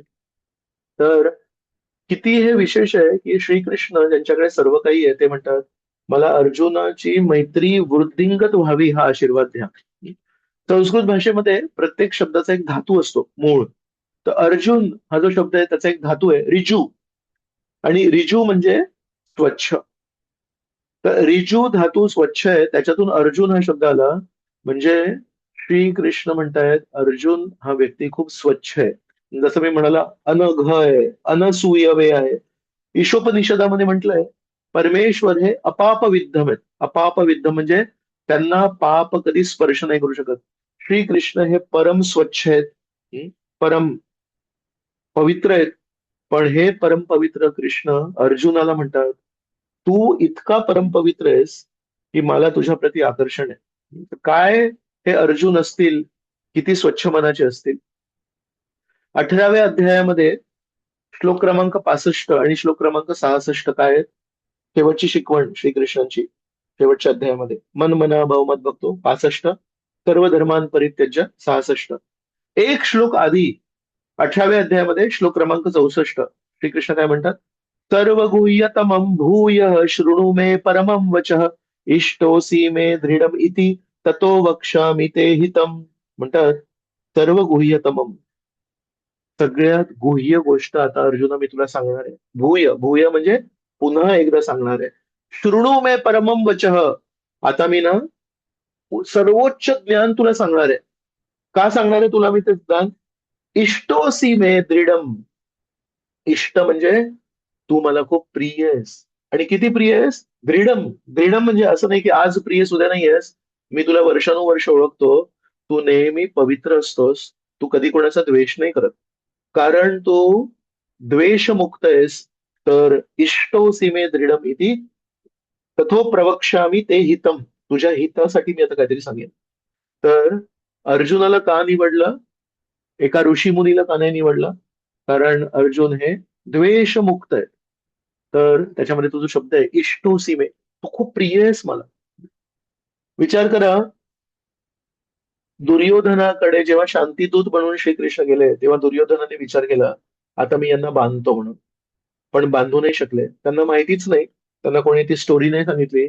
ज्या व्यक्तीला ते बांधायचा प्रयत्न करतायत, हं, त्या व्यक्तीचा जेव्हा जन्म झाला होता तेव्हा काही मिनिटांनी त्या बाळाला इच्छा झाली की मला आता गोकुळात घेऊन जा मथुरेतून. आणि त्यांनी वसुदेव आपल्या वडिलांना सांगितलं की मला घेऊन जा. आणि वसुदेव उठले तर त्या बेड्या उघडल्या. वसुदेव दारापर्यंत गेले तर दार उघडलं. वसुदेव बाहेर पडले तर शिपाई झोपले. वसुदेव नदीपर्यंत गेले तर नदी वेगळी झाली. या बाळाला अवतरित होऊन मिनिटं झालेत आणि सगळ्या बेड्या उघडल्या, सगळे दरवाजे उघडले, सर्व बंधनं वसुदेवचे मुक्त झाले. हा मुलगा आता बाळ नाहीये, आता हा मुलगा मोठा झालाय. या मुलाला बंधनामध्ये बांधण्याचा दुर्योधन प्रयत्न करतायत. थोडी जरी अक्कल असती, थोडं श्रवण केलं असतं की याचा जन्म कसा झाला होता आणि जन्माच्या वेळेस याच्यासोबत काय घडलं होतं, त्याने कधी बांधण्याचा प्रयत्न केला नसता. ज्या व्यक्तीला दुर्योधन बांधू नाही शकले, शिपाई बांधू नाही शकले, कंसाच्या कारागृहातले शिपाई बांधू नाही शकले, त्या श्रीकृष्णांना यशोदेने बांधलं. कशाने बांधलं? प्रेमाच्या बंधनाने बांधलं. तसंच त्या श्रीकृष्णांना अर्जुनाने आपल्या द्वेषमुक्त व्यवहाराने बांधलंय. हं? तर म्हणून श्रीकृष्ण ज्यांना कधी कोणी बांधू नाही शकत, त्यांना पण अर्जुनाने बांधलंय. खूप गोड याच्यातून शिकवण आहे. आपण जेवढं द्वेषमुक्त जीवन जगू तेवढं आपण पण आपल्या हृदयामध्ये श्रीकृष्णांना बांधू शकतो. तर श्रीकृष्णांनी अर्जुनाला निवडलंय. आता आपण एक 5वा प्रसंग बघू ज्याच्यामध्ये अर्जुन श्रीकृष्णांना निवडतात. हा कुठला प्रसंग आहे? अर्जुन श्रीकृष्णांना निवडतात. युद्धाच्या पूर्वी श्रीकृष्ण म्हणतात एकतर मी लढीन, पण मी निशस्त्र, मी काही शस्त्र नाही चालवणार, आणि नाहीतर माझी सेना, माझी सैन्य. तुम्ही दोघं ठरवा काय. सकाळी सकाळी पहाटे मंगला आरतीच्या आधी दुर्योधन पोचतात, पण म्हणतात मी तर समान आहे ना, श्रीकृष्णाच्या समान आहे. तर श्रीकृष्णाच्या शेजारी बसतात. अर्जुन काही वेळाने येतात. हम्म, बिचारे खिन्न अवस्थेत आहेत, बिचारे चिंतित आहेत काय होईल म्हणून. तर येऊन तिथे येतात तर म्हणतात मी समान नाहीये, मी तर सेवक आहे. तर म्हणून ते चरणांजवळ बसतात. मग श्रीकृष्ण म्हणतात सांग तुला काय पाहिजे. दुर्योधन म्हणतो थांबा, मी आधी आलोय. तर श्रीकृष्णांनी अर्जुनाला आधी चान्स का दिला? हं? खूप महत्वाची गोष्ट आहे. जर दुर्योधनाला चान्स दिला असता तर दुर्योधन तर शक्ती घेणार होता, दुर्योधनाला मार्गदर्शन नाही पाहिजे. दुर्योधन म्हणाला असता ऑफकोर्स मला सेना पाहिजे. मग अर्जुनाला म्हणाले असते अर्जुन तुला काय पाहिजे? मग अर्जुन म्हणाले ठीक आहे तुम्ही पाहिजे. हा जो प्रसंग आहे, हा जो सिक्वेन्स आहे, आधी दुर्योधनाने सैन्य निवडलं आणि मग अर्जुनाने श्रीकृष्णांनी निवडलं. असं जर झालं असतं तर तुम्ही आणि आम्ही कसं जाणलो असतो अर्जुनाला श्रीकृष्ण पाहिजेत, अर्जुनाला श्रीकृष्णाची शक्ती नाही पाहिजे, हे कसं झालं असतं? सिक्वेन्स नीट व्हायला पाहिजे. जर चॉईस असेल आणि त्याच्यामध्ये अर्जुन निवडेल, देन आपल्याला माहितीये की अर्जुनाने निवड केली आणि चयन केलं, आणि चयन करण्यासाठी, निवड करण्यासाठी दोन पर्याय पाहिजेत. तर तुम्हाला आणि आम्हाला अर्जुनाचं श्रीकृष्णांवर काय प्रेम आहे आणि अर्जुन श्रीकृष्णांवर किती अवलंबून आहे हे दाखवण्यासाठी श्रीकृष्णाने तो सिक्वेन्स बदलला आणि म्हणाले, दुर्योधन, तू आधी आला असशील पण मी तुला बघितलं नाही, तुला पहिला चयन करण्याचा चान्स नाहीये. अर्जुन, तू सांग काय पाहिजे. अर्जुन म्हणाले, माझ्याकडे तुम्ही म्हणताय चॉईस करा, पण चॉईस करायचं काय आहे माझ्याकडे? मला तोही पाहिजे, ऑफकोर्स. तुम्ही पाहिजे, मला अजून काहीही नको. याच्याने तुम्हा आणि आम्हासाठी सिद्ध झालं, अर्जुनाने श्रीकृष्णांना नाईलाजाने नाही निवडलं. अर्जुनाने श्रीकृष्णांना जाणीवपूर्वक जाणून बुजून निवडलं, हे माहिती असताना की श्रीकृष्ण शस्त्र नाही चालवणार. का माहितीये? अर्जुन म्हणतात, शस्त्र घेऊन काय करू, शक्ती घेऊन काय करू, जर एक विश्वासू व्यक्ती माझ्या जवळ नाहीये. अर्जुन खूप मोठा संदेश देतात आपल्याला. आपल्या जीवनामध्ये शक्तिशाली व्यक्तींची गरज नाहीये आपल्याला. आपल्या जीवनामध्ये शस्त्रधारी व्यक्तींची गरज नाही आपल्याला. आपल्या जीवनामध्ये ट्रस्टवर्दी व्यक्तीची गरज आहे आपल्याला. आपल्या विश्वासू व्यक्ती पाहिजे आपल्याला. आपल्या जीवनामध्ये जर एक विश्वासू व्यक्ती असेल, आपला त्याच्यावर विश्वास आहे, त्याचा आपल्यावर विश्वास आहे, ते नातं जर असेल, आपण आपल्या जीवनामधले किती आव्हानं फेस करू शकतो. का? कधी काही आव्हान आलं त्या विश्वासू व्यक्तीला सांगायचं, मला तर काही कळत नाहीये, तुम्ही सांगा काय करायचं, आणि ते विश्वासू व्यक्ती आपल्याला सांगतील आणि आपल्याला मार्ग देतील आणि आपण त्याच्यातून बाहेर पडू. आणि आपल्याकडे शस्त्र आहेत, अस्त्र आहेत, मंत्र आहेत, तंत्र आहेत, तमू सगळं काही आहे, पण विश्वासू व्यक्ती नाही. कळत नाही. जेव्हा आव्हानं येतात तेव्हा हे शस्त्र चालू की ते शस्त्र चालू, हा निर्णय घेऊ की तो निर्णय घेऊ. ऍक्च्युली आपल्या जीवनामध्ये आपल्याला जी गरज आहे ती आहे विश्वासू मित्राची. हे ज्याला माहिती आहे त्याला या प्रसंगाचं महत्व कळतं. अर्जुनाने श्रीकृष्णांना निवडलं आणि श्रीकृष्ण म्हणतात, बघा मी शस्त्रधर, अहो तुम्हीच पाहिजे मला. तर अंबरीश महाराजांच्या त्या प्रसंगामध्ये जेव्हा दुर्वासा ऋषी नारायणाकडे जातात तेव्हा नारायण म्हणतात, साधवो हृदयं मह्यं साधूनां हृदयं तु अहं मद अन्यत्ते न जानाति नाहं तेभ्यो मनाग अपि. म्हणतात, मद अन्यत ते न जानाति, माझे भक्त माझ्या विना कोणाला जाणतच नाहीत आणि मी पण माझ्या भक्तांविना कोणाला ओळखत नाही आणि कोणाला जाणत नाही. अर्जुन म्हणतात, देर इज नो चॉईस, तुम्हालाच घेणार आहे. तर आपण पण आपल्या जीवनामध्ये जेवढं म्हणू, मला श्रीकृष्ण पाहिजेत, बाकी कोणी असतील नसतील तो त्यांचा निर्णय, श्रीकृष्णांना मी सोडणार नाही. मी हरिनामाला सोडणार नाही. मी भगवद्गीतेला सोडणार नाही. आपल्या जीवनामध्ये जरी पांडवांच्या जीवनामध्ये जेवढे संघर्ष आले तेवढे आले, पण आपण त्यांना आरामापणे, आरामात आपण त्यांना पार करू. सो या जगातले भरपूर लोक आहेत, ते परमेश्वराची शक्ती वर प्रेम करतात, पण अर्जुनाला परमेश्वराच्या शक्तीवर प्रेम नाहीये. अर्जुनाच्या अर्जुनाला परमेश्वराच्या प्रेमाची शक्ती माहितीये. आपण पण शक्तीवर प्रेम करायला नाही पाहिजे. जर आपण शक्तीवर प्रेम केलं तर आपण कुठल्या परंपरेत आहोत? दुर्योधन म्हणतो, हा तर ठीक आहे, तुमचं सैन्य द्या, मला तुमचं अमाप सैन्य द्या. तो दुर्योधनाची परंपरा आहे शक्तीवर प्रेम करणं आणि अर्जुनाची परंपरा आहे प्रेमाची शक्ती जाणणं. तर म्हणून आपण कधी पण परमेश्वराला शक्तीसाठी प्रार्थना नाही करायला पाहिजे. आपण परमेश्वराला त्यांचं प्रेम पाहिजे. मला मला परमेश्वराचा विश्वास जिंकायचा आहे. मला परमेश्वराचं मार्गदर्शन पाहिजे. खूप महत्वाचं आहे की आपल्याला अर्जुनाची परंपरा निवडायची आहे, दुर्योधनाची नाही निवडायची. आपण बघतो की श्रीकृष्ण म्हणतात, ये यथा माम प्रपद्यन्ते तां तथैव भजाम्यहम्. जसे तुम्ही माझ्याशी वर्तणूक करता तसं मी तुम्हाला प्रतिसाद देतो. अर्जुन श्रीकृष्णांच्या कुठे बसला? अर्जुन श्रीकृष्णांच्या पायांजवळ बसला. म्हणून श्रीकृष्णांनी काय केलं? महाभारताच्या युद्धामध्ये अर्जुनाच्या पायाजवळ बसले. श्रीकृष्णांना लाज नाही वाटत आपल्या भक्तांच्या पायांच्या जवळ बसण्यासाठी. तर म्हणून श्रीकृष्ण नेहमी प्रतिसाद देतात. आपण आपलं हृदय जर श्रीकृष्णांना अर्पण केलं तर श्रीकृष्ण त्यांचं हृदय आपल्याला पण अर्पण करतील. म्हणून श्रीकृष्ण हे नेहमी प्रेमळ आहेत, पण आपण त्यांच्या शक्तीकडे लक्ष देतो. आपण नेहमी त्यांच्या प्रेमाकडे, मार्गदर्शनाकडे लक्ष दिलं पाहिजे. प्रसंग नंबर 6, जेव्हा युद्धामध्ये, महाभारताच्या युद्धामध्ये एक काळ आला जेव्हा खूप जोरदार युद्ध चालू होतं, तेव्हा अर्जुनाचे घोडे थकले धावून धावून. तेव्हा श्रीकृष्णांनी काय केलं असेल? त्यांनी एक धोकं तयार केलं, एक मायावी धोकं तयार केलं. कोणालाच कळलं नाही. युद्ध थांबलं नव्हतं, युद्ध चालू आहे पण कोणाला दिसतच नव्हतं हे. त्यांनी एक कुंपण तयार केलं. त्यांनी एक तळ तयार केलं. तळ्यातून निर्मळ पाणी आलं. त्या घोड्यांनी हं, ते थंड थंड पाणी घेतलं, एकदम फ्रेश झाले. आणि काय केलं असेल श्रीकृष्णांनी? श्रीकृष्णांनी अर्जुनाच्या रथाला जुंपलेल्या घोड्यांचा मसाज केला. आपण आपल्या मंदिरामध्ये जेव्हा जगन्नाथजींना रेस्टिंग करतो, तेव्हा त्यांच्या चरणांची सेवा करतो. आपल्या घरी ज्या मूर्ती असतात त्यांना रात्री जेव्हा झोपवतो, तेव्हा त्यांचे चरण दाबतो. श्रीकृष्णांनी अर्जुनाचे चरण नाही दाबले, श्रीकृष्णांनी अर्जुनाची सेवा करणाऱ्या घोड्यांचे चरण दाबले. पुन्हा एकदा आपण अंबरीश आणि विष्णूच्या संवादामध्ये जाऊ. तेव्हा विष्णू पहिल्या श्लोकामध्ये काय म्हणतात? अहम भक्त पराधीनो हि अस्वतंत्र इव द्विज साधुबीरग्रस्त हृदयो भक्तैर्भक्त जनप्रिय. शेवटच्या ओळीमध्ये विष्णू म्हणतात, भक्तैर्भक्त जनप्रिय. मला माझे केवळ भक्त प्रिय नाही आहेत, जे माझ्या भक्तांची सेवा करणारे भक्त आहेत ते पण मला प्रिय आहेत. अर्जुनाची सेवा करणारे घोडे होते, त्यांना नाही माहिती आम्ही कोणाची सेवा करतोय, पण ते म्हणतात आम्ही अर्जुनाची सेवा करणार. श्रीकृष्ण म्हणतात तुम्ही माझ्या भक्ताची सेवा करताय, मी तुमची सेवा करणार. प्रसंग नंबर 7, 11व्या अध्यायामध्ये श्रीकृष्ण म्हणतात, हे अर्जुना, माझं विराट रूप तुला दाखवलं मी. ते विराट रूप दाखवून तुला भीती वाटतेय का? तर मी इंग्लिशमध्ये वाचलं, इंग्लिश गीता आहे माझ्या, त्याच्यामध्ये काय म्हणतात? Oh you have been perturbed and bewildered by seeing this horrible feature of mind.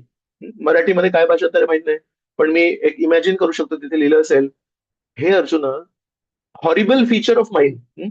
Shri Krishna स्वतःच्या विराट रूपाला हॉरिबल फीचर म्हणतात. खरं त्याची मराठीमध्ये असेल, तू माझ्या या घोर, अक्राळ विक्राळ रूपाला बघून भीतोयस का? मी एक काम करतो, या विराट रूपाचं संवरण करतो आणि तुला चतुर्भुज रूप दाखवतो आणि नंतर द्विभुज रूप दाखवतो, सौम्य रूप दाखवतो मी तुला. हं?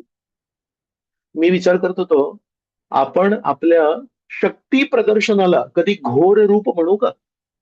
Will anybody say this is a horrible feature of mind म्हणून? पण अर्जुनाला जर भीती वाटत असेल माझ्या त्या रूपाला बघून, Shri Krishna is ready to call his own virat roop horrible. तर म्हणून श्रीकृष्णांचं किती प्रेम आहे. 8वा प्रसंग, त्याच्यामध्ये मी काही कॉन्ट्रोव्हर्शियल गोष्टी आहेत. कॉन्ट्रोव्हर्शियल म्हणजे खूपच विवाद विवाद विवादित गोष्टी आहेत. पहिलं उदाहरण विवादित गोष्टींचं. श्रीकृष्णांनी शपथ घेतली होती मी शस्त्र उचलणार नाही. पण जेव्हा एक दिवशी भीष्म यांनी ठरवलं मी आज अर्जुनाला मारणार, तेव्हा श्रीकृष्णांनी म्हणाले माझी शपथ मोडली तरी चालेल, लोक माझ्यावर हसले तरी चालेल, पण कौंतेय प्रतिजानीही नमे भक्ता प्रणशती. त्या श्रीकृष्णांनी एका रथाचा ताक उचलला आणि त्यांनी भीष्मावर धाव घेतली आणि म्हणाले माझ्या भक्ताला तू मारू नाही शकत. हा किती विवादास्पद प्रसंग आहे. परमेश्वर पण खोटं बोलतात का? परमेश्वर पण त्याची शपथ तोडतात का? असे काही लोकांशी मी संवाद साधलाय. ते म्हणतात खोटं कसं काय बोलू शकतो तू? तू शपथ कशी काय तोडू शकतोस? तर मी बघितलंय अनेक वेळा जेव्हा कोणी शपथ तोडतात तेव्हा लोकांना खूप वाईट वाटतं. श्रीकृष्ण म्हणतात माझं जरी नाव झालं की हे शपथ तोडतात काही हरकत नाही, पण माझ्या भक्ताचा नाश नाही व्हायला पाहिजे. कधी कधी मनात विचार येतो, ठीक आहे अर्जुनाला वाचवलं, अभिमन्यूला नाही वाचवलं, आणि जटायूला नाही वाचवलं, मग त्यांना का नाही वाचवलं? हा जो युद्ध आहे ना, हा तो प्रासंगिक युद्ध नाहीये. जटायू आणि रावणाच्या युद्धामध्ये रावण जिंकला, पण आज पण रावणाच्या चारित्र्यावर आपण म्हणतो हे काय चरित्रहीन चरित्र शून्य हा व्यक्ती आहे. आणि जटायू जरी त्याची योनी होती एका गिधाडाची, मृत शरीराचं भक्षण करतो, तो कॅडॅव्हरला खातो तो. मृत शरीराला दुर्गंध येते त्याला खाणारा हा पक्षी आहे, पण आज पण आपण त्याचं गुणगान करतो. तर जटायू मरून जिंकला आणि रावण जिंकून हरला. अभिमन्यूला जरी छळपूर्वक मारलं असेल, पण आज पण आपण त्याची वाहवा करतो. जयद्रथ, कर्ण, शकुनी, दुःशासन या लोकांनी त्याला छळपूर्वक मारलं. 16 वर्षाच्या मुलाला या 6 लोकांनी मिळून मारलं. आज पण आपण त्याच्यावर थुतू करतो. काय हा कर्ण, काय हा जयद्रथ, काय विचित्र ही वागणूक. त्याच्यामुळे श्रीकृष्णांना जरी बाह्य रूपाने एका व्यक्तीचा मृत्यू झाला असेल, पण त्याचा आमरण विजय होतो नक्कीच, ते आपल्याला माहिती पाहिजे. तर त्याचा पहिला प्रसंग बघितला. दुसरा प्रसंग होता जेव्हा अभिमन्यूला मारलं, तेव्हा काय झालं की अर्जुन हे एक एक असा प्रसंग येतो जेव्हा युधिष्ठिर धाव घेतात कर्णावर. आणि नाही हे जेव्हा अभिमन्यूला मारलं, तो दुसरा प्रसंग आहे.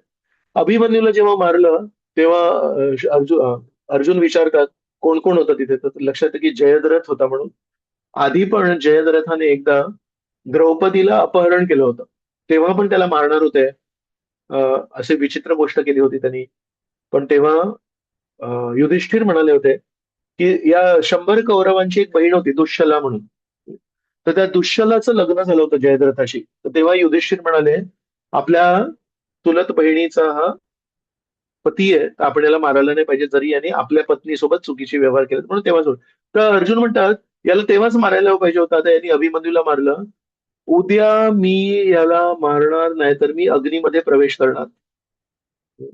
आणि एवढं सगळं झाल्यानंतर आज अर्जुन खूप युद्ध करतोय. पण युद्ध केल्यावर हे जेव्हा कौरवांना लक्षात आलं तेव्हा कौरवांनी काय केलं? कौरवांनी तिथे एक अं, अं, त्याला सगळ्या सैनिकांना तिथे समोर टाकलं आणि एकच त्या दिवशी ध्येय होता, अर्जुन जयद्रथापर्यंत पोहोचायला नाही पाहिजे. पूर्ण सगळं तिथे एनर्जी फोकस केली. मग श्रीकृष्णांना लक्षात आलं हे जर छळ करतात आपल्याला पण करायला पाहिजे. श्रीकृष्णाने सुदर्शन चक्राद्वारे सूर्याला झाकलं आणि जयद्रथ समोर आला.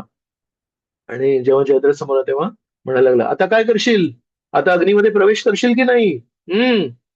मग तेव्हा सूर्य जो अजून मावळला नव्हता त्याला सुदर्शन चक्राने झाकलं होतं, त्याला श्रीकृष्णाने एक्सपोज केलं. आणि तेव्हा श्रीकृष्ण म्हणतात हा आहे सूर्य आणि हा आहे जयद्रथ. तेव्हा अर्जुनाने एक बाण घेतला आणि मारायला सुरुवात करणार होता. तेव्हा श्रीकृष्णांनी काय केलं असेल? श्रीकृष्ण म्हणाले थांब एक मिनिट, तुला एक गोष्ट सांगतो मी. हा जो जयद्रथ आहे ना, या जयद्रथाचे वडील आहेत वृद्ध क्षेत्र म्हणून. तर ते कुठेतरी तपस्या करतायत. त्यांनी आपल्या मुलाच्या हितासाठी एक शपथ घेतली आहे. त्यांनी शंकराची खूप उपासना केली आणि म्हणाले जो कोणी माझ्या मुलाचं शिर जमिनीवर पाडेल त्याचा शिर फुटायला पाहिजे, त्याचा मृत्यू व्हायला पाहिजे. आणि ते कुठेतरी तपस्या करत होते, शंकरजींवर तपस्या करत होते. श्रीकृष्णाने सांगितलं अर्जुना तू याला मारशील, पण मारशील कसं? त्या बाणाने याचं जे शिर आहे तर त्याच्या वडिलांच्या कुशीत पडायला पाहिजे जिथे ते तपस्या करतायत म्हणून. अर्जुनाला माहितीच नाही हे सगळं. तर त्यांनी तो बाण मारला. तो बाण जाऊन त्या वडिलांच्या कुशीत पडला आणि ते ध्यान करत होते. अचानक कुशीमध्ये काहीतरी पडलं, डोळे उघडले तर कोणाचं तरी शिर होतं, रक्तबंबाळ होता. त्यांनी लगेच ते फेकलं आणि त्यांच्या वडिलांकडूनच ते शिर जमिनीवर पडलं. त्यांचे वडील मरण पावले. श्रीकृष्ण बघा कसे आहेत. श्रीकृष्ण दृश्य शत्रूंपासून पण वाचवतायत अर्जुनाला आणि श्रीकृष्ण अदृश्य शत्रूंपासून वाचवत आहेत. अर्जुनाने घाईघाईमध्ये ती शपथ घेतली की मी अग्नीमध्ये प्रवेश करणार. आणि नंतर जेव्हा मारणार होते, जर ते शीर जमिनीवर पडलं असतं तर अर्जुनाचा मृत्यू झाला असता. पण नाही, श्रीकृष्ण नेहमी आपल्या भक्तांची मदत करतात.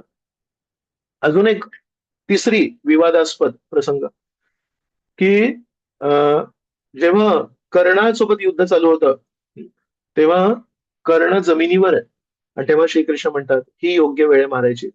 आज पण काही लोक आहेत ते म्हणतात कृष्ण असं कसं काय करू शकतात. पण कर्णाने काय काय केलंय? कर्णाने द्रौपदीला निर्वस्त्र करण्याची जी ओरिजिनल आयडिया होती ती कर्णाची होती. आणि अभिमन्यूला मारण्याच्या त्या कट कारस्थानामध्ये पण कर्ण होता. ते कोणाला लक्षात नाहीये. पण श्रीकृष्ण म्हणतात या अशा चुकीच्या वृत्तीच्या व्यक्तीला आत्ताच मार म्हणून. त्या विवादास्पद आहे. 3 विवादास्पद गोष्टी श्रीकृष्णाने केल्या ज्याच्यासाठी श्रीकृष्णांवर आक्षेप आहेत. पण श्रीकृष्ण म्हणतात माझ्यावर आक्षेप केले तर चालेल पण अर्जुनाला कोणी त्रास नाही देऊ शकत. तर हे श्रीकृष्णांचं अर्जुनावर विशेष प्रेम. प्रसंग नंबर 9. 18व्या अध्यायाच्या 72व्या श्लोकामध्ये श्रीकृष्ण अर्जुनाला विचारतात कच्चिदेत श्रुतम पार्थ त्वया एकाग्रेण चेतसा कच्चिद अज्ञान सम्मोहम प्रणष्टस्ते धनंजय. म्हणतात हे अर्जुना मी सगळी तुला गीता सांगितली, ती तू ध्यानपूर्वक ऐकलीस का? आणि तुझ्या मनातले जे संशय होते ते दूर झाले का? कारण दुसऱ्या अध्यायाच्या 9व्या श्लोकामध्ये श्री अर्जुन म्हणाले न योत्स्य इति गोविंदम उक्त्वा तुष्णीम बभूव. त्यांनी त्याचं धनुष्य खाली ठेवलं, मी लढणार नाही. आणि त्या लढणार नाही या शब्दांना प्रतिसाद देऊन अर्जुनाने एवढी सगळी गीता सांगितली. तर अर्जुन 18व्या अध्यायाच्या 72व्या श्लोकामध्ये विचारतायत तुझे प्रश्न सुटले का? तुझं अज्ञान गेलं का? आणि नसेल गेलं तर मी तुला पुन्हा एकदा गीता सांगायला तयार आहे. जेव्हा भूमीवर क्रूर राजांचा भार झाला होता, तेव्हा भूमी देवी ब्रह्मदेवांकडे गेली होती. ब्रह्मदेव, शंकरजी, सर्व देवी देवता क्षीरसागराच्या तटावर गेले होते आणि भगवान विष्णूंना त्यांनी प्रार्थना केली होती आणि म्हणाले, तुम्ही जरा भूमी देवीला मदत करा. तेव्हा भूमी देवीच्या प्रार्थनांना प्रतिसाद देऊन विष्णू दिसले नव्हते. तेव्हा विष्णूंनी ब्रह्मदेवांच्या हृदयामध्ये एक संदेश पाठवला, मी यदू वंशात अवतरित होणार आहे. तुम्हाला जर सेवा करायची असेल तर तुम्ही पण मला सेवा करू शकता म्हणून. तर विचार करा, हे विष्णू आहेत, हे ब्रह्मदेवांना दर्शन पण देत नाहीत, त्यांच्या हृदयामध्ये फक्त संदेश देतात. ते श्रीकृष्ण आज अर्जुनाला म्हणतायत, तुला जर गीता समजली नसेल, मी पुन्हा एकदा तुला ती गीता सांगायला तयार आहे. माझ्याकडे भरपूर वेळ आहे, तू बोल मला काय करायचंय म्हणून. किती स्नेह आहे, किती प्रेम आहे. आणि 10वा प्रसंग, युधिष्ठिराचा आणि कर्णाचा एक वेळेस सामना होतो. कर्ण खूप जोरदार अटॅक करतो आणि युधिष्ठिर बेशुद्ध पडतात. आता जेव्हा क्षत्रिय बेशुद्ध पडतो तेव्हा सारथीवर जबाबदारी येते की आता काय करायचं. तर सारथीने तो रथ वळवला आणि त्याला शिबिरात घेऊन आले. हे जेव्हा त्या युद्धभूमीमध्ये कळलं तेव्हा अर्जुनापर्यंत ही बातमी गेली. अर्जुन म्हणतो, अरे माझ्या मोठ्या भावाला बेशुद्ध झाला आणि बघायला पाहिजे तो बरोबर आहे का. तर अर्जुनाने पण धाव घेतली आणि शिबिरापर्यंत पोहोचला आणि युधिष्ठिर तेव्हा थोडासा त्याला होश आले होते, त्याला जाग आली होती. तर तेव्हा अर्जुन जेव्हा पोचले तेव्हा युधिष्ठिर जागे झाले होते. युधिष्ठिर म्हणतात, वा, किती आनंदाची गोष्ट आहे, कृष्ण आणि अर्जुन आज आले आणि आज तुम्ही कर्णाला मारलंय.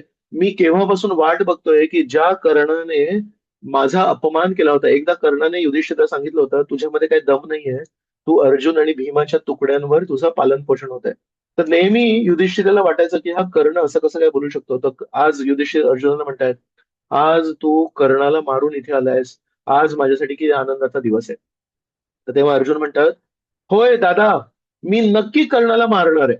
हम्म, मारणार आहे, तू मारलं नाहीस, मग युद्धाच्या वेळेस तू इथे काय करतोयस. ते म्हणे, नाही, मी असं ऐकलं की तू बेशुद्ध झालास, मग तुझी काळजी घेण्यासाठी मी इथे आलो. तर तेव्हा युधिष्ठिराला इतका राग आला. युधिष्ठिर म्हणतात, तू जेव्हा गर्भात होतास माझ्या आईच्या, 5व्या महिन्यामध्ये मिस कॅरेज झाला असता, गर्भपात झाला असता तरी चाललं असतं, पण तुझ्यासारखा डरपोक भाऊ क्षत्रिय माझ्या आईच्या पोटी जन्माला आला, माझ्यासाठी हे लज्जास्पद आहे म्हणून. सोडून दे तुझा गांडीव धनुष, काही कामाचा नाहीस तू. असं त्यांना खूप रागाने बोलले की पांडव हे युद्धभूमीतून पाठ दाखवून पळू कशी शकतात. आज पण जे क्षत्रिय योद्धे आहेत त्यांच्यामध्ये ती एक एक एक- ती प्राईड, एक गर्व येतो की मी कधी पाठ नाही दाखवली युद्धामध्ये. तर युधिष्ठिर विचार करा, 5,000 वर्षापूर्वी किती चिडले असेल. अर्जुनाने ते शब्द जेव्हा ऐकले त्यांनी तलवारच काढली बाहेर आणि युधिष्ठिरावर आक्रमण करणार होते. का? अर्जुनाला गांडीव धनुष इतका प्रिय आहे. अर्जुनाने एक शपथ घेतली होती की जो कोणी मला सांगेल की हा गांडीव धनुष सोडून दे, त्याला मी ठार मारणार म्हणून. तर अर्जुनाने, श्रीकृष्णाच्या डोळ्यासमोर हे सगळं चालू आहे. श्रीकृष्ण म्हणतात, धर्म स्थापना करण्यासाठी 125 वर्षांपासून मी वेगवेगळे प्रयत्न करतोय आणि आज या सगळ्या अधर्मी लोकांना मी एका ठिकाणी आणलंय. जसं शेतीमध्ये एकाच ठिकाणी शेत असतं आणि माणूस ते कापणी करतो ना, तर त्याच्या हातामध्ये ते एक असं अर्धगोलाकार एक असतं. पूर्ण एक शेत कापायला किती वेळ लागतो? 10-15 मिनिटं. कारण सगळे ते धान्य तिथेच असतं. तसं श्रीकृष्णांनी अधर्माची शेती एका ठिकाणी आणली होती आणि अर्जुनाच्या त्या कोयता काय त्याला म्हणतात, त्यांनी ते आता त्याला कापतायत. आणि आता तो म्हणतोय, हे सगळं सोडून द्या, मी आता स्वतःच्या हँडललाच कापणार म्हणून. तर या अर्जुन आणि युधिष्ठिराच्या मध्ये हे आता भांडण चालू आहे आणि अर्जुन युधिष्ठिराचे प्राण घेणारे तलवार चालवून श्रीकृष्ण म्हणतात, थांब अर्जुन, काय करतोय. नाही, मी शपथ घेतली आहे, मी याला सोडणार नाही. अर्जुन, श्रीकृष्ण म्हणतात, तू वरिष्ठांची सेवा नाही केलीस का कधी. जर कोणी वरिष्ठांची सेवा नसेल केली बरोबर, तर मग अशा प्रकारे आपली बुद्धी नीट चालत नाही. तर म्हणतात, स्वतःच्या भावाला मारून काय फायदा आहे. आणि ही एकमेकांशी भांडण्याची वेळ आहे की अधर्माशी भांडण्याची वेळ आहे. अशा प्रकारे त्याला थोडं दृष्टी प्रदान करतात. त्याचा हात नाही धरत, त्याला दृष्टी देतात. श्रीकृष्ण कधी हात नाही धरत, श्रीकृष्ण बुद्धी धरतात. अर्जुन थोडा शांत होतो आणि म्हणतो, पण मी शपथ घेतली आहे, मला सांग आता काय करायचं. तर म्हणाले, तू ना युधिष्ठिराचा अपमान कर. एका प्रतिष्ठित व्यक्तीसाठी अपमान हा मृत्यू समान असतो. तो तसा अपमान कर.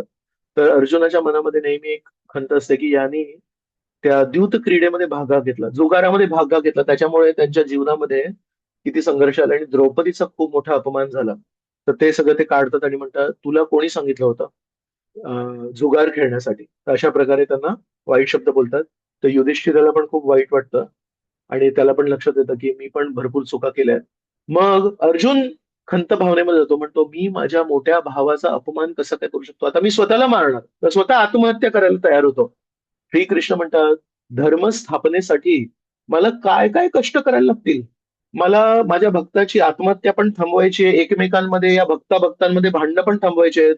पण हे सगळं करण्यासाठी श्रीकृष्ण कधी मागे नाही सरले. श्रीकृष्ण अर्जुनाला म्हणतात, एक काम कर, तुला आत्महत्या करायची आहे ना, तू स्वतःच्या मुखाने स्वतःची स्तुती कर. जेव्हा एक प्रतिष्ठित व्यक्ती स्वतःच्या मुखाने स्वतःची स्तुती करतो, ते आत्महत्येप्रमाणेच आहे. मग अर्जुन स्वतःची स्तुती करतो आणि म्हणतो, एकदा माझं शंकराशी युद्ध झालं होतं आणि शंकराच्या सोबत युद्धामध्ये मी जिंकलो होतो, शंकराला मी पराभव दिला होता म्हणून. अशा प्रकारे श्रीकृष्ण म्हणतात, आता तुझा पण मृत्यू झाला आणि युधिष्ठिरचा पण मृत्यू झाला.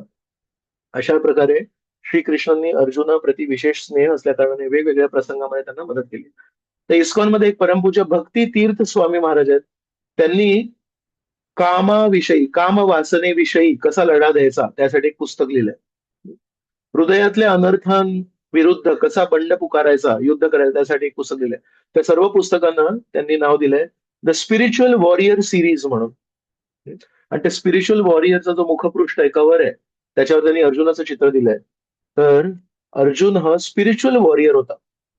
युद्ध तर लढत होता, पण ते युद्ध लढण्यामागे त्याची भावना काय होती, धर्मस्थापनेची. श्रीकृष्ण त्याला एक सुई म्हणून, सिरिंजची सुई म्हणून वापरत होते.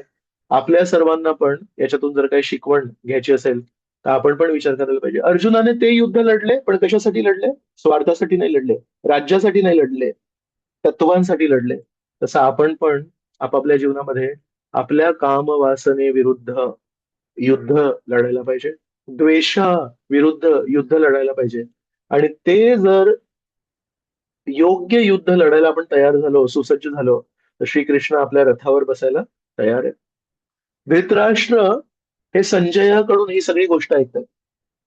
दोन संवाद आहेत गीतेमध्ये, एक आहे अर्जुन कृष्ण संवाद आणि एक आहे संजय धृतराष्ट्र संवाद. ते गीतेची सुरुवात कुठून होते? धर्मक्षेत्रे कुरुक्षेत्रे. धृतराष्ट्र म्हणतात संजयाला की कुरुक्षेत्रामध्ये जेव्हा माझे पुत्र आणि पांडव एकत्र आले तेव्हा काय झालं म्हणून. तर ऍक्च्युली अर्जुन कृष्ण संवाद हा संवाद संजयाने धृतराष्ट्राला सांगितला. म्हणजे धृतराष्ट्राने पण ही सर्व गीता ऐकली आणि श्रीकृष्णाने पण जी सांगितली ती गीता अर्जुनाने पण ऐकली. दोन श्रोते आहेत, धृतराष्ट्र आणि अर्जुन. धृतराष्ट्रावर काय फरक पडला गीता ऐकून? काय म्हणतो आपण, पालथ्या घड्यावर पाणी. काही फरक नाही पडला. आणि अर्जुनावर काय फरक पडला? अर्जुनाची चेतना खूप विशेष आहे. अर्जुन निर्द्वेषी, द्वेषमुक्त आहे. तर लगेच त्यांनी समर्पण केलं. तर आपण पण समजायला पाहिजे, फक्त गीता ऐकून फरक नाही पडणार. धृतराष्ट्राने पण ऐकली, संजयाने पण ऐकली, पण परिवर्तन झालं कारण तो द्वेषमुक्त होता. तर आपण प्रार्थना करायला पाहिजे गीता जयंतीच्या दिवशी, अर्जुनाचे जे हे सद्गुण आहेत ते माझ्यामध्ये येण्यासाठी थोडी प्रार्थना करायला पाहिजे आणि सांगायला पाहिजे परमेश्वराला, परमेश्वर माझ्याकडून भरपूर चुका होऊ दे, पण तुम्ही अर्जुनाची जी पात्रता सांगितली अनसूयवे, द्वेषमुक्त, तर ती माझ्यामध्ये येऊ दे आणि बाकीचे सगळे जे दोष आहेत ते हळूहळू नक्कीच कमी होतील. श्रीकृष्णांचे परम भक्त आहेत द्वारकावासी.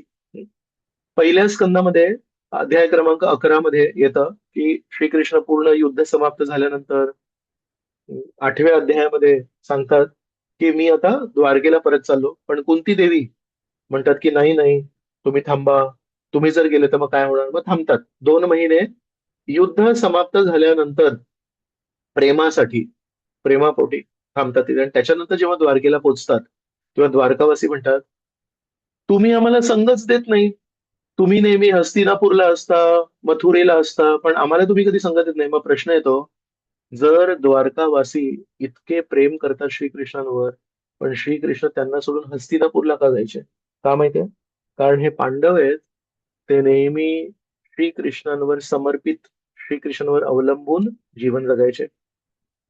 तर आपण पण जरी द्वारकेमध्ये जन्म नाही घेतलाय, आपण वृंदावनमध्ये जन्म नाही घेतलाय, आपण अयोध्येमध्ये जन्म नाही घेतलाय, आपल्या हृदयामध्ये नैसर्गिक प्रेम नाहीये श्रीकृष्णांप्रती.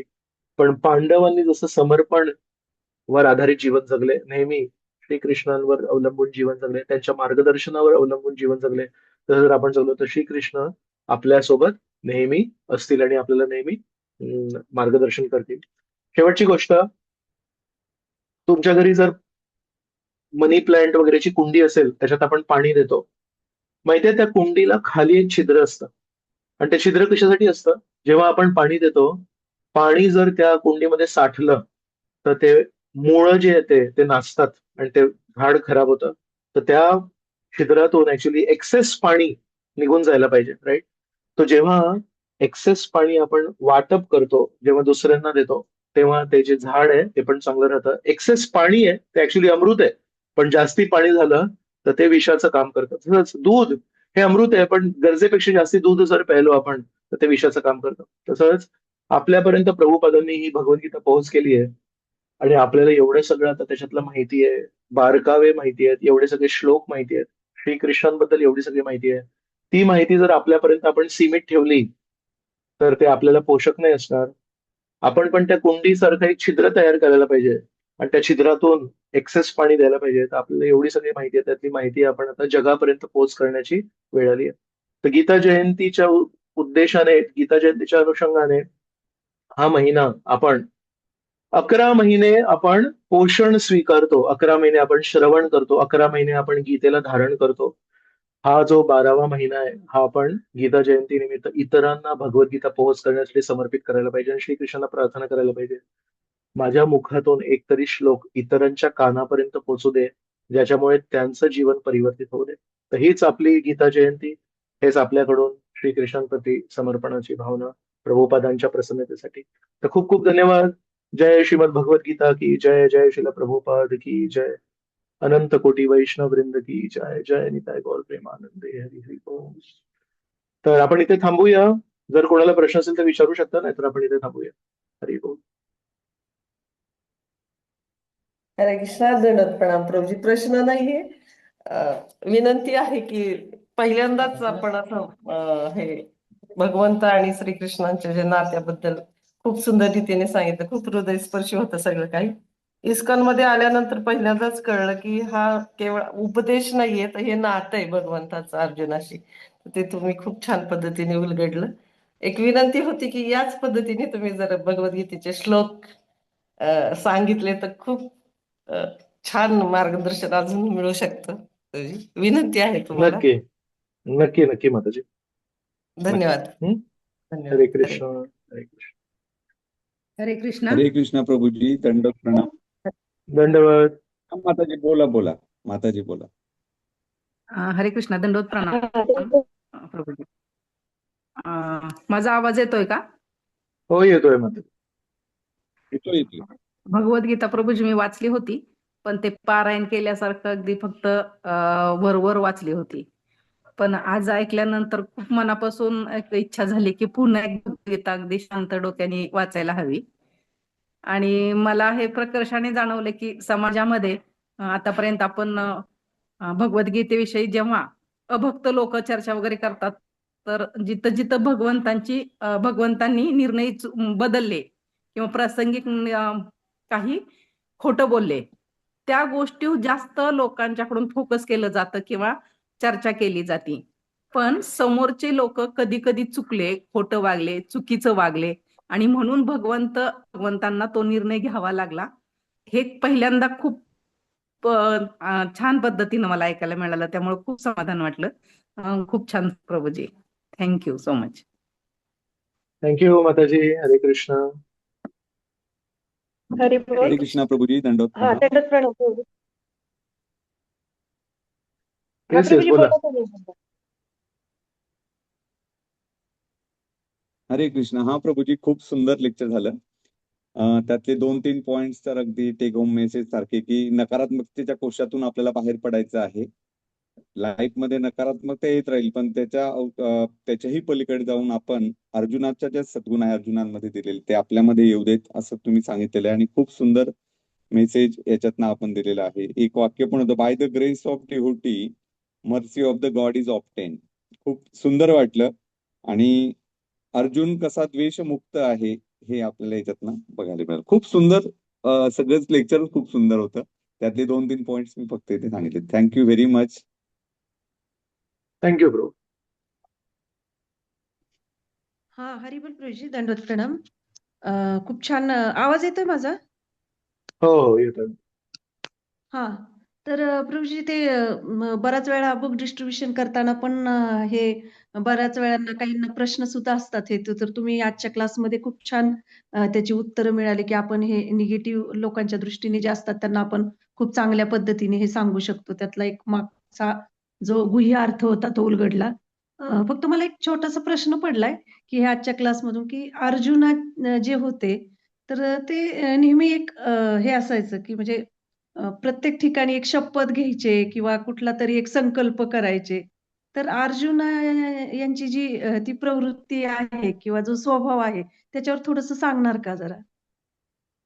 कसं आहे की श्रीकृष्ण गीतेमध्ये म्हणतात, दानम ईश्वर भावश्च क्षात्र कर्म स्वभावजम, की क्षत्रियांचा स्वभाव असतो दान देणे. त्यांच्याकडे कोणी आलं तर म्हणेल, अरे मी राजा आहे, हे घ्या दान. आणि ईश्वर भाव म्हणजे एक मी खूप मोठा नियंत्रक आहे असं. ते असे जे लोक असतात ना मोठ्या पोस्टवर, ते नेहमी असं तो रुबाब असतो बघा. काही झालं की मी शपथ घेतो, मी असं करणार.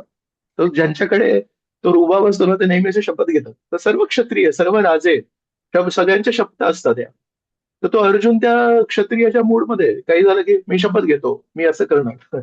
अभिमन्यूला मला मी शपथ घेतो, मी अग्नीमध्ये प्रवेश करणार. श्रीकृष्ण म्हणाले, अरे बाबा असं नको शपथ घेऊ, तू शपथ घेतोसाठी इथे मला त्रास होतो त्याचा.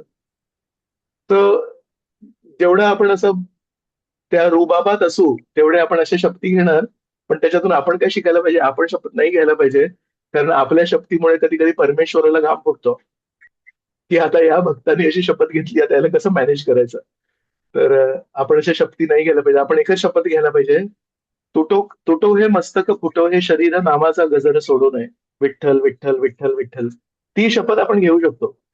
लोकांनी मला मारलं आणि लोकांनी माझी प्रशंसा केली, माझ्या हातातून मी बीडबॅग सोडणार नाही. माझी स्तुती करा, मला फासावर लावा, पण माझ्या हातातली बीडबॅग तुम्ही काढू नाही शकत. श्रीकृष्णांना मी सोडणार नाही, ती शपथ घ्यायची. बाकी सगळ्या शब्द या परमेश्वराला स्ट्रेस, तणाव देणाऱ्या शब्द आहेत. ही एकच शपथ परमेश्वराच्या चेहऱ्यावर आनंद आणते, की नाही मी बीडबॅग नाही सोडणार. हरे कृष्ण. हरे कृष्णा. प्रभूजी प्रश्न विचारू शकता, आहे वेळ? हा विचार मत. येस. प्रभूजी, गीतेमध्ये एक सांगितलंय भगवंतांनी, की सुख आणि दुःख दोन्ही सहन करायला शिकलं पाहिजे तितिक्षा. तर त्याच्याबद्दल तुम्ही जे परवा सांगितलं होतं ते खूप छान होतं. तर हे सुख सुद्धा सहन करायचं कसं, म्हणजे काय चेतनेने ह्या गोष्टी स्वीकारल्या पाहिजे? श्रीमद भागवतम आहे एकमेव पुस्तक आहे जे आपल्याला हे सांगतं. तुम्ही हे जे बोललात ना, सुख पण सहन करायला शिकायला पाहिजे, हे खूप क्रांतिकारी वाक्य आहे. हे बाहेरच्या जगामध्ये कोणी स्वीकार नाही करणार. आणि कदाचित लोकांना माहिती नसेल की तुम्ही किती चांगल्या वैष्णवी आहात. तर लोक म्हणतील की माताजी काय बोलतायत, कळतंय का माताजींना. ऍक्च्युली हे खूप क्रांतिकारी वाक्य आहे आणि हे फक्त श्रीमद भागवत या अशा प्रकारचा विचार समोर मांडू शकतो. तर भागवत काय म्हणतं, सुखाला कसं सहन करायचं, सुखाकडे कसं आकर्षित नाही व्हायचं, सुखाने कसं भारावून नाही जायचं. सुख काय येतं तर आपण पुण्य केले म्हणून. तर आपल्या बँक अकाउंटमध्ये, कर्माच्या बँक अकाउंटमध्ये काही पुण्य आहेत पूर्वसंचित आणि काही पाप आहेत पूर्वसंचित. आज माझ्या जीवनामध्ये सुख का आलं, कारण एखादं पुण्य आज फलित झालं. तर जर आपल्याला लक्षात येईल, माझ्या बँक अकाउंटमध्ये 100 पुण्य होते आणि त्याच्यातले कमीत कमी 10 तरी आज फलित झाले. आणि म्हणून माझ्या जीवनामध्ये एवढी सुखी ही अवस्था आली. एक समजायला पाहिजे, 100 पुण्यामधून 10 संपले. आता 90च उरले. परत एक सुखाची परिस्थिती आली, म्हणजे अजून 10-15 कमी झाले, म्हणजे आपले जे पुण्य आहेत ते कमी होत आहेत. तर जर या दृष्टीने आपण बघितलं तर आपण म्हणू बाप रे, कठीणच आहे. पण जेव्हा आपल्याला कळत नाही आणि पापांना काय फलित होतात दुःखांच्या दृष्टीने, तर दुःखांना कसं सहन करायचं? जेव्हा दुःख येतात जीवनामध्ये तेव्हा म्हणायचं कमीत कमी 10-15 तरी पाप आज फलित झालेत, म्हणजे 10-15 पाप कमी झाले माझ्या बँक अकाउंट मधून. हरी बोल. तर म्हणून सुखेषु विगत स्पृह सुखे दुःखे समे कृत्वा लाभालाभो जया जयो. दुसऱ्या अध्यायामध्ये श्रीकृष्ण म्हणतात सुखे दुःखे समे कृत्वा लाभालाभो जया जयो. हम्म? म्हणतात की सुख आणि दुःखाला, विजय पराजयाला, लाभ आणि हानीला तू एका दृष्टीने बघ. तर ते बघायला भागवत आपल्याला मदत करतं. सुख आलं तेव्हा समजून घ्यायला पाहिजे की माझे काहीतरी पुण्य आहे ते कमी झाले, आणि जेव्हा दुःख येतं तेव्हा समजायला पाहिजे की काहीतरी पाप कमी झाले. दुसरी गोष्ट ही एक शास्त्रांवर आधारित गोष्ट होती. दुसरी गोष्ट भावनिक गोष्ट. एक खूप सुंदर अं, एक रविदास, नाही दास, दास नाही रविदासच आहेत, एक रविदास म्हणून आहे. उत्तर भारतामध्ये त्यांनी एक चार चार ओळी बोलले आहेत. तर काय म्हणतात? सुख के माथे शील पडे जो नाम हृदय से जाए, बलिहारी उस दुःख को जो क्षण क्षण नाम रटाए. त्याचा अर्थ काय ते सांगतो. तर म्हणतात शील, शील म्हणजे दगड, मोठा दगड. तर म्हणतात सुख के माथे शील पडे, दुःखाच्या डोक्यावर मी दगड मारतो. जो नाम हृदय से जाय. तर मी नेहमी गरीब होतो, माझ्या नेहमी आव्हानं होते, तर पण मी नेहमी परमेश्वरचं नामस्मरण करायचो. जेव्हापासून मी श्रीमंत झालोय, जेव्हापासून सुख आहे, माझ्या नाम हृदय से जाय, आता हृदयातून माझं नाव गेलं, अशा सुखाच्या डोक्यावर मी दगड फोडतो. बलिहारी उस दुःख को, आणि त्या दुःखाचं मी स्वागत करतो माझ्या जीवनामध्ये. जो क्षण क्षण नाम रटाय, कारण दुःखामध्ये आपण परमेश्वराचं नेहमी नामस्मरण करतो आणि परमेश्वरा मदत कर, परमेश्वरा कृपा दे. तर म्हणतात ते दुःख किती सुंदर आहे, ते दुःख किती चांगलं आहे, ज्याच्यामुळे मी क्षण क्षण नाम रटाय, ज्याच्यामुळे मी जिभेवर माझं नाव आहे. आणि सुख के माथे शील पडे जो नाम हृदय से जाय. तर आपण आपल्या जीवनामध्ये थोडस आत्मचिंतन करू शकतो. सगळं सुखात चालू आहे, सगळेजण आपलं ऐकतायत, सगळं एकदम छान चाललंय. परमेश्वराचं नामस्मरण आपलं उथळ होणार, किंवा अनेकांचं परमेश्वराचं नामस्मरण संपणार, आणि आपल्याला परमेश्वराशी प्रेम होण्याऐवजी एका कुत्र्याशी प्रेम होणार. अरे माझी एवढी संपत्ती, माझ्या एवढ्या प्रॉपर्टीला प्रोटेक्ट कोण करतंय, कोण त्याचं सुरक्षित ठेवतंय? कुत्रा. कुत्रा माझा मित्र. आणि जो गरीब असतो, मला असं आठवतंय लहानपणी एक कविता होती, गाडगे महाराजांची होती वाटतं. ते म्हणायचे माझ्या झोपडीला दरवाजा नाहीये. मला आता ती कविता मराठीत आठवण म्हणा. या झोपडीत माझ्या, म्हणतात कधी कोणी चोर येत नाही, कधी कोणी काही मला धोका नाही, कारण कोणी इथे येतच नाही. तर जेव्हा परिस्थिती वाईट असते तेव्हा आपले कोणी शत्रू नसतात. हरिदास ठाकूर आहेत, हरिदास ठाकूरांना जेलमध्ये टाकतात काझी. तर जेव्हा ते जेलमध्ये जातात तेव्हा आतमध्ये जे कैदी असतात ते कैदी म्हणतात अरे वा, आता हरिदास ठाकूरांसारखे शुद्ध भक्त आता जेलमध्ये येणार आहेत, खूप छान, आता आपण मुक्त होऊ म्हणून. आणि हरिदास ठाकूर जेव्हा आतमध्ये जातात तेव्हा हरिदास ठाकूर त्या सगळ्या लोक आहेत ना, ते नमस्कार करतात हरिदास ठाकूरांना आणि दंडवत प्रणाम करतात. हरिदास ठाकूर म्हणतात अशाच परिस्थितीमध्ये तुम्ही आयुष्यभर राहा, असा आशीर्वाद देतात.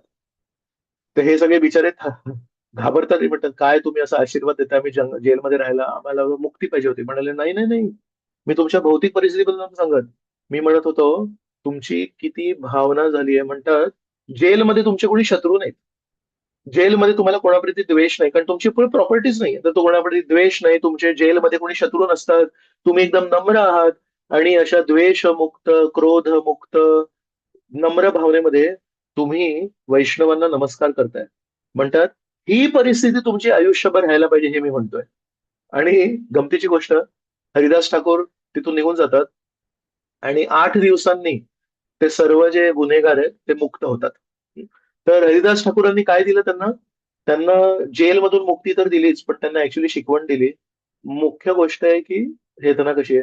तर खरोखर जेव्हा दिवस वाईट असतात ना, तेव्हा कोणी आपले शत्रू नसतात.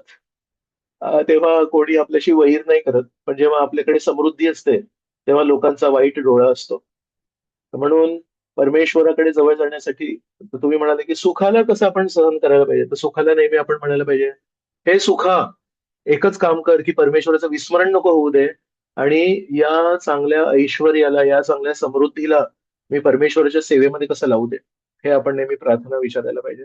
त्यांनी आपण सुखाला पण वाईट नजरेने नाही बघू. पण नाहीतर स्वाभाविक आहे की जेव्हा सुख समृद्धी येते तेव्हा शत्रू पण येतात, तेव्हा ईर्ष्या पण येते, तेव्हा भांडणं पण येतात, तेव्हा शत्रू पण येतात, राईट. तो म्हणून सुखाला नेहमी सहन करायला पाहिजे की नाही, परमेश्वराच्या सेवेमध्ये मला परमेश्वराने संधी दिली. अंबरीश महाराज पूर्ण पृथ्वीचे राजे होते, पण स्वतः पूजा करायचे. युधिष्ठिर महाराज पूर्ण पृथ्वीचे राजे होते, पण स्वतः पूजा करायचे. तर या सगळ्या राजांच्या जीवनात जर तुम्ही बघितलं, पुजाऱ्याला पगारावर ठेवू शकतात आणि सांगू शकतात तू माझ्या वतीने पूजा कर. पण हे सगळे मोठे मोठे राजे आहेत, पण परमेश्वराची स्वतः पूजा करतात, स्वतः ड्रेसिंग करणार, स्वतः आरती करणार. तर आपल्याला या राजांकडून शिकायला पाहिजे. आपण किती मोठे श्रीमंत झालो, पण परमेश्वराला पेड पुजारी नाही ठेवायचा. 100 रुपये प्रत्येक आरतीचे तुला देईन, चल तू पूजा कर माझ्या वतीने, मी बिझनेस करतो. That is not devotee consciousness. Devotee means मी पैसे कमवीन, पण परमेश्वराला तर मी हात लावीन, परमेश्वराची आरती तर मी करीन, परमेश्वराचं ड्रेसिंग तर मी करीन. तो त्याला, त्या सुख समृद्धीला आपण परमेश्वराच्या चरणी अर्पण करायला पाहिजे. तो अशा प्रकारे माताजी आपण सुखाला पण सहन करू शकतो. हरे कृष्ण. खूप छान प्रवीण, खूप खोल मार्गदर्शन मिळालं. धन्यवाद प्रवीण. थँक्यू हरे कृष्ण. थँक्यू माताजी. चालेल, आपण इथे थांबूया. आणि तुमच्या सर्वांचे खूप खूप आभार. गीता जयंतीच्या दिवशी मला श्रीकृष्णांची आणि अर्जुनाची स्तुती करण्यासाठी तुम्ही संधी दिली. हरे कृष्ण. हरे कृष्ण. शालिग्राम हरिप्रभू, तुम्ही काही बोलताय का? एक प्रश्न होता. येस प्रभू. म्हणजे आता उत्तर नंतर तुम्ही बघा, वेळ झालेला आहे म्हणून. फक्त हा प्रश्न असतो की साधू, शास्त्र आणि गुरु याला आपण याच्या थ्रू व्हेरीफाय केलं पाहिजे, नॉलेज कुठून घेतोय. आणि 4 परंपरा. तर साधू कुणाला म्हणायचं, शास्त्र कुठली आणि परंपरा कुठल्या, आणि ह्या 4 परंपरा ह्याचं ऑथेंटिकेशन कशात दिलेलं आहे, ह्याच्यावरती एक प्रश्न होता. येस प्रभू, थँक्यू. तो प्रभूजी म्हणतायत गुरु, साधू, शास्त्र हे आपल्याला 3 गोष्टी दिल्या आहेत महत्वाच्या. तर गुरु शिष्य परंपरा ज्या 4 आपण म्हटल्या त्या कुठे आहेत? तर पद्मपुराणामध्ये सांगितलंय, श्रीकृष्णांचं अधिकृत ज्ञान त्यांनी स्वतः ब्रह्मदेवांना दिलं, शंकरजींना दिलं, लक्ष्मी देवीला दिलं आणि चतुष्कुमारांना दिलं. आणि त्यांनी मग त्या गुरु शिष्य परंपरेमध्ये त्यांच्या शिष्यांना दिलं, आणि असं करत करत ती गुरु शिष्य परंपरा आपल्यापर्यंत आली आहे. तर हे 4 गुरु शिष्य परंपरा आहेत.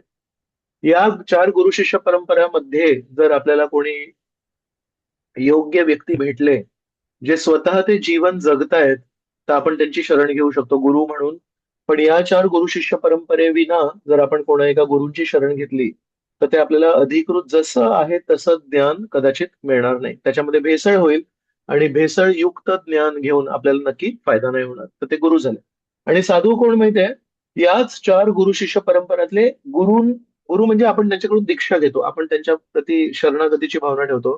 गुरूंना सोडून जे त्या भक्ती मार्गावर या 4 गुरु शिष्य परंपरामध्ये जे व्यक्ती आहेत ते साधू.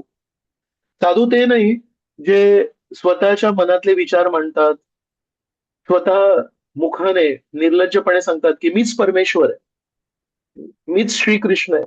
जरी त्यांनी भगवे कपडे घातले असतील आणि लांब दाढी असेल, आणि त्यांनी आयुष्यभर थंड पाण्याने आंघोळ केली असेल, आणि कंदमुळं खाल्ले असतील, पूर्ण आयुष्यामध्ये कधी धान्य नाही खाल्लंय त्यांनी, पूर्णपणे तपस्वी जीवन जगलंय, पण जर त्याच्या मुखातून हे आलं की मीच परमेश्वर, मीच कृष्ण, मीच विठ्ठल, हा व्यक्ती साधू नाहीये. हा व्यक्ती पौंड्रक झाला. पौंड्रक नावाचा एक चुलत भाऊ होता श्रीकृष्णांचा, तो म्हणतो की मीच वासुदेव. मग श्रीकृष्णांना हसू आलं, श्रीकृष्णाने त्याला मारलं. शिशुपाल झाला, हा श्रीकृष्णांच्या विरुद्ध बोलतोय तो. म्हणून जेव्हापर्यंत कोणी अधिकृत साधू आपल्याला म्हणतोय आपण श्रीकृष्णांची शरण घेतली पाहिजे, माझी शरण घ्यायची गरज नाहीये, चुकीचं आहे ते. आपण श्रीकृष्णांची शरण घेतली पाहिजे, तो व्यक्ती योग्य साधू आहे. पण जेव्हा कोणी व्यक्ती म्हणतो माझी शरण घ्या, मीच कृष्ण, मीच परमेश्वर, कधी कधी विचित्रपणे म्हणतात की प्रत्येक जीवात्मा हा परमेश्वर आहे, फक्त तो विसरलाय. आणि या जीवात्म्याने जर त्याचा विसराळूपणा सोडला साधनेने तर तो पण परमेश्वर होऊ शकतो. असे हे जे भ्रांत धारणा कोणी बोलतायत ते साधू नाही आहेत. त्यांच्यापासून आपण दूर राहायला पाहिजे. त्यांना आपण त्यांच्या तपस्येसाठी, त्यांच्या वैराग्यासाठी आपण त्यांना नमस्कार करतो. या सगळ्या साधूंना आपण नमस्कार का करतो? वैराग्याचं जीवन जगतायत, विरक्तीचं जीवन जगतायत. त्याच्यासाठी नमस्कार करतो, पण त्यांच्याकडून मार्गदर्शन नाही घ्यायचं. त्यांच्या शक्तीला आपण त्यांना त्यांच्या शक्तीला आपण नमूया, पण त्यांच्या मार्गदर्शनाला नाही नमायचं. पण जे वैष्णव आहेत, जे आपल्याला नेहमी प्रामाणिकपणे सांगतात, जरी ते वैराग्याच्या मार्गावर नसेल, कोणी गृहस्थ वैष्णव आहेत, पण ते प्रामाणिकपणे सांगतात, आपण परमेश्वरची शरण घ्यायला पाहिजे, त्यांना नमायला पाहिजे आपण. तर गृहस्थ वैष्णव चांगला, पण वैरागी जो चुकीच्या धारणा बोलतोय तो चांगला नाही. श्रीकृष्णांच्या डोळ्यांचं जे प्राधान्यक्रम आहे ते वेगळं आहे. या जगामध्ये कोणीही भगवे कपडे घातले असेल तर तो श्रेष्ठ आणि गृहस्थ हा नेहमी हीन मानला जातो. पण श्रीकृष्णांच्या दृष्टीने अर्जुनासारखा गृहस्थ पण जर तो पवित्र जीवन जगत असेल तर तो वैराग्याच्या मार्गावर असलेले साधू पण जर तो त्याची वृत्ती बरोबर नाही, तो म्हणतो मीच परमेश्वर आहे, माझी शरण जा, तर त्याच्यापेक्षा तो गृहस्थ श्रेष्ठ आहे. ओके, शालिग्राम हरिप्रभू. तेच तेच तर. आणि क्लास एक जणांना मला विचारलं होतं की तरी संप्रदाय कुठल्या परंपरेत आहे किंवा नाही. कुठली परंपरा प्रभूची? वारकरी हे ओके, त्यांना येस, परंपरा आहे की असतात राईट, कुठल्या परंपरेत. Right, right. तो हरे कृष्ण, तुकाराम दंडवत. महाराजांचा त्यांनी एक प्रश्न विचारला माताजी, त्याचं उत्तर येतं. तो हा. तुकाराम महाराजांनी एक अभंग लिहिलाय, राघव चैतन्य केशव चैतन्य. राघव चैतन्य म्हणजे राम चैतन्य आणि केशव चैतन्य म्हणजे कृष्ण चैतन्य. म्हणतात माझ्या स्वप्नात आले आणि त्यांनी मला नाम दिलं. तुकाराम महाराजांना रामकृष्ण हरी हा जो मंत्र आहे ते स्वतः त्यांच्या अभंगामध्ये म्हणतायत की राघव चैतन्य केशव चैतन्य नाम दिला मला म्हणून.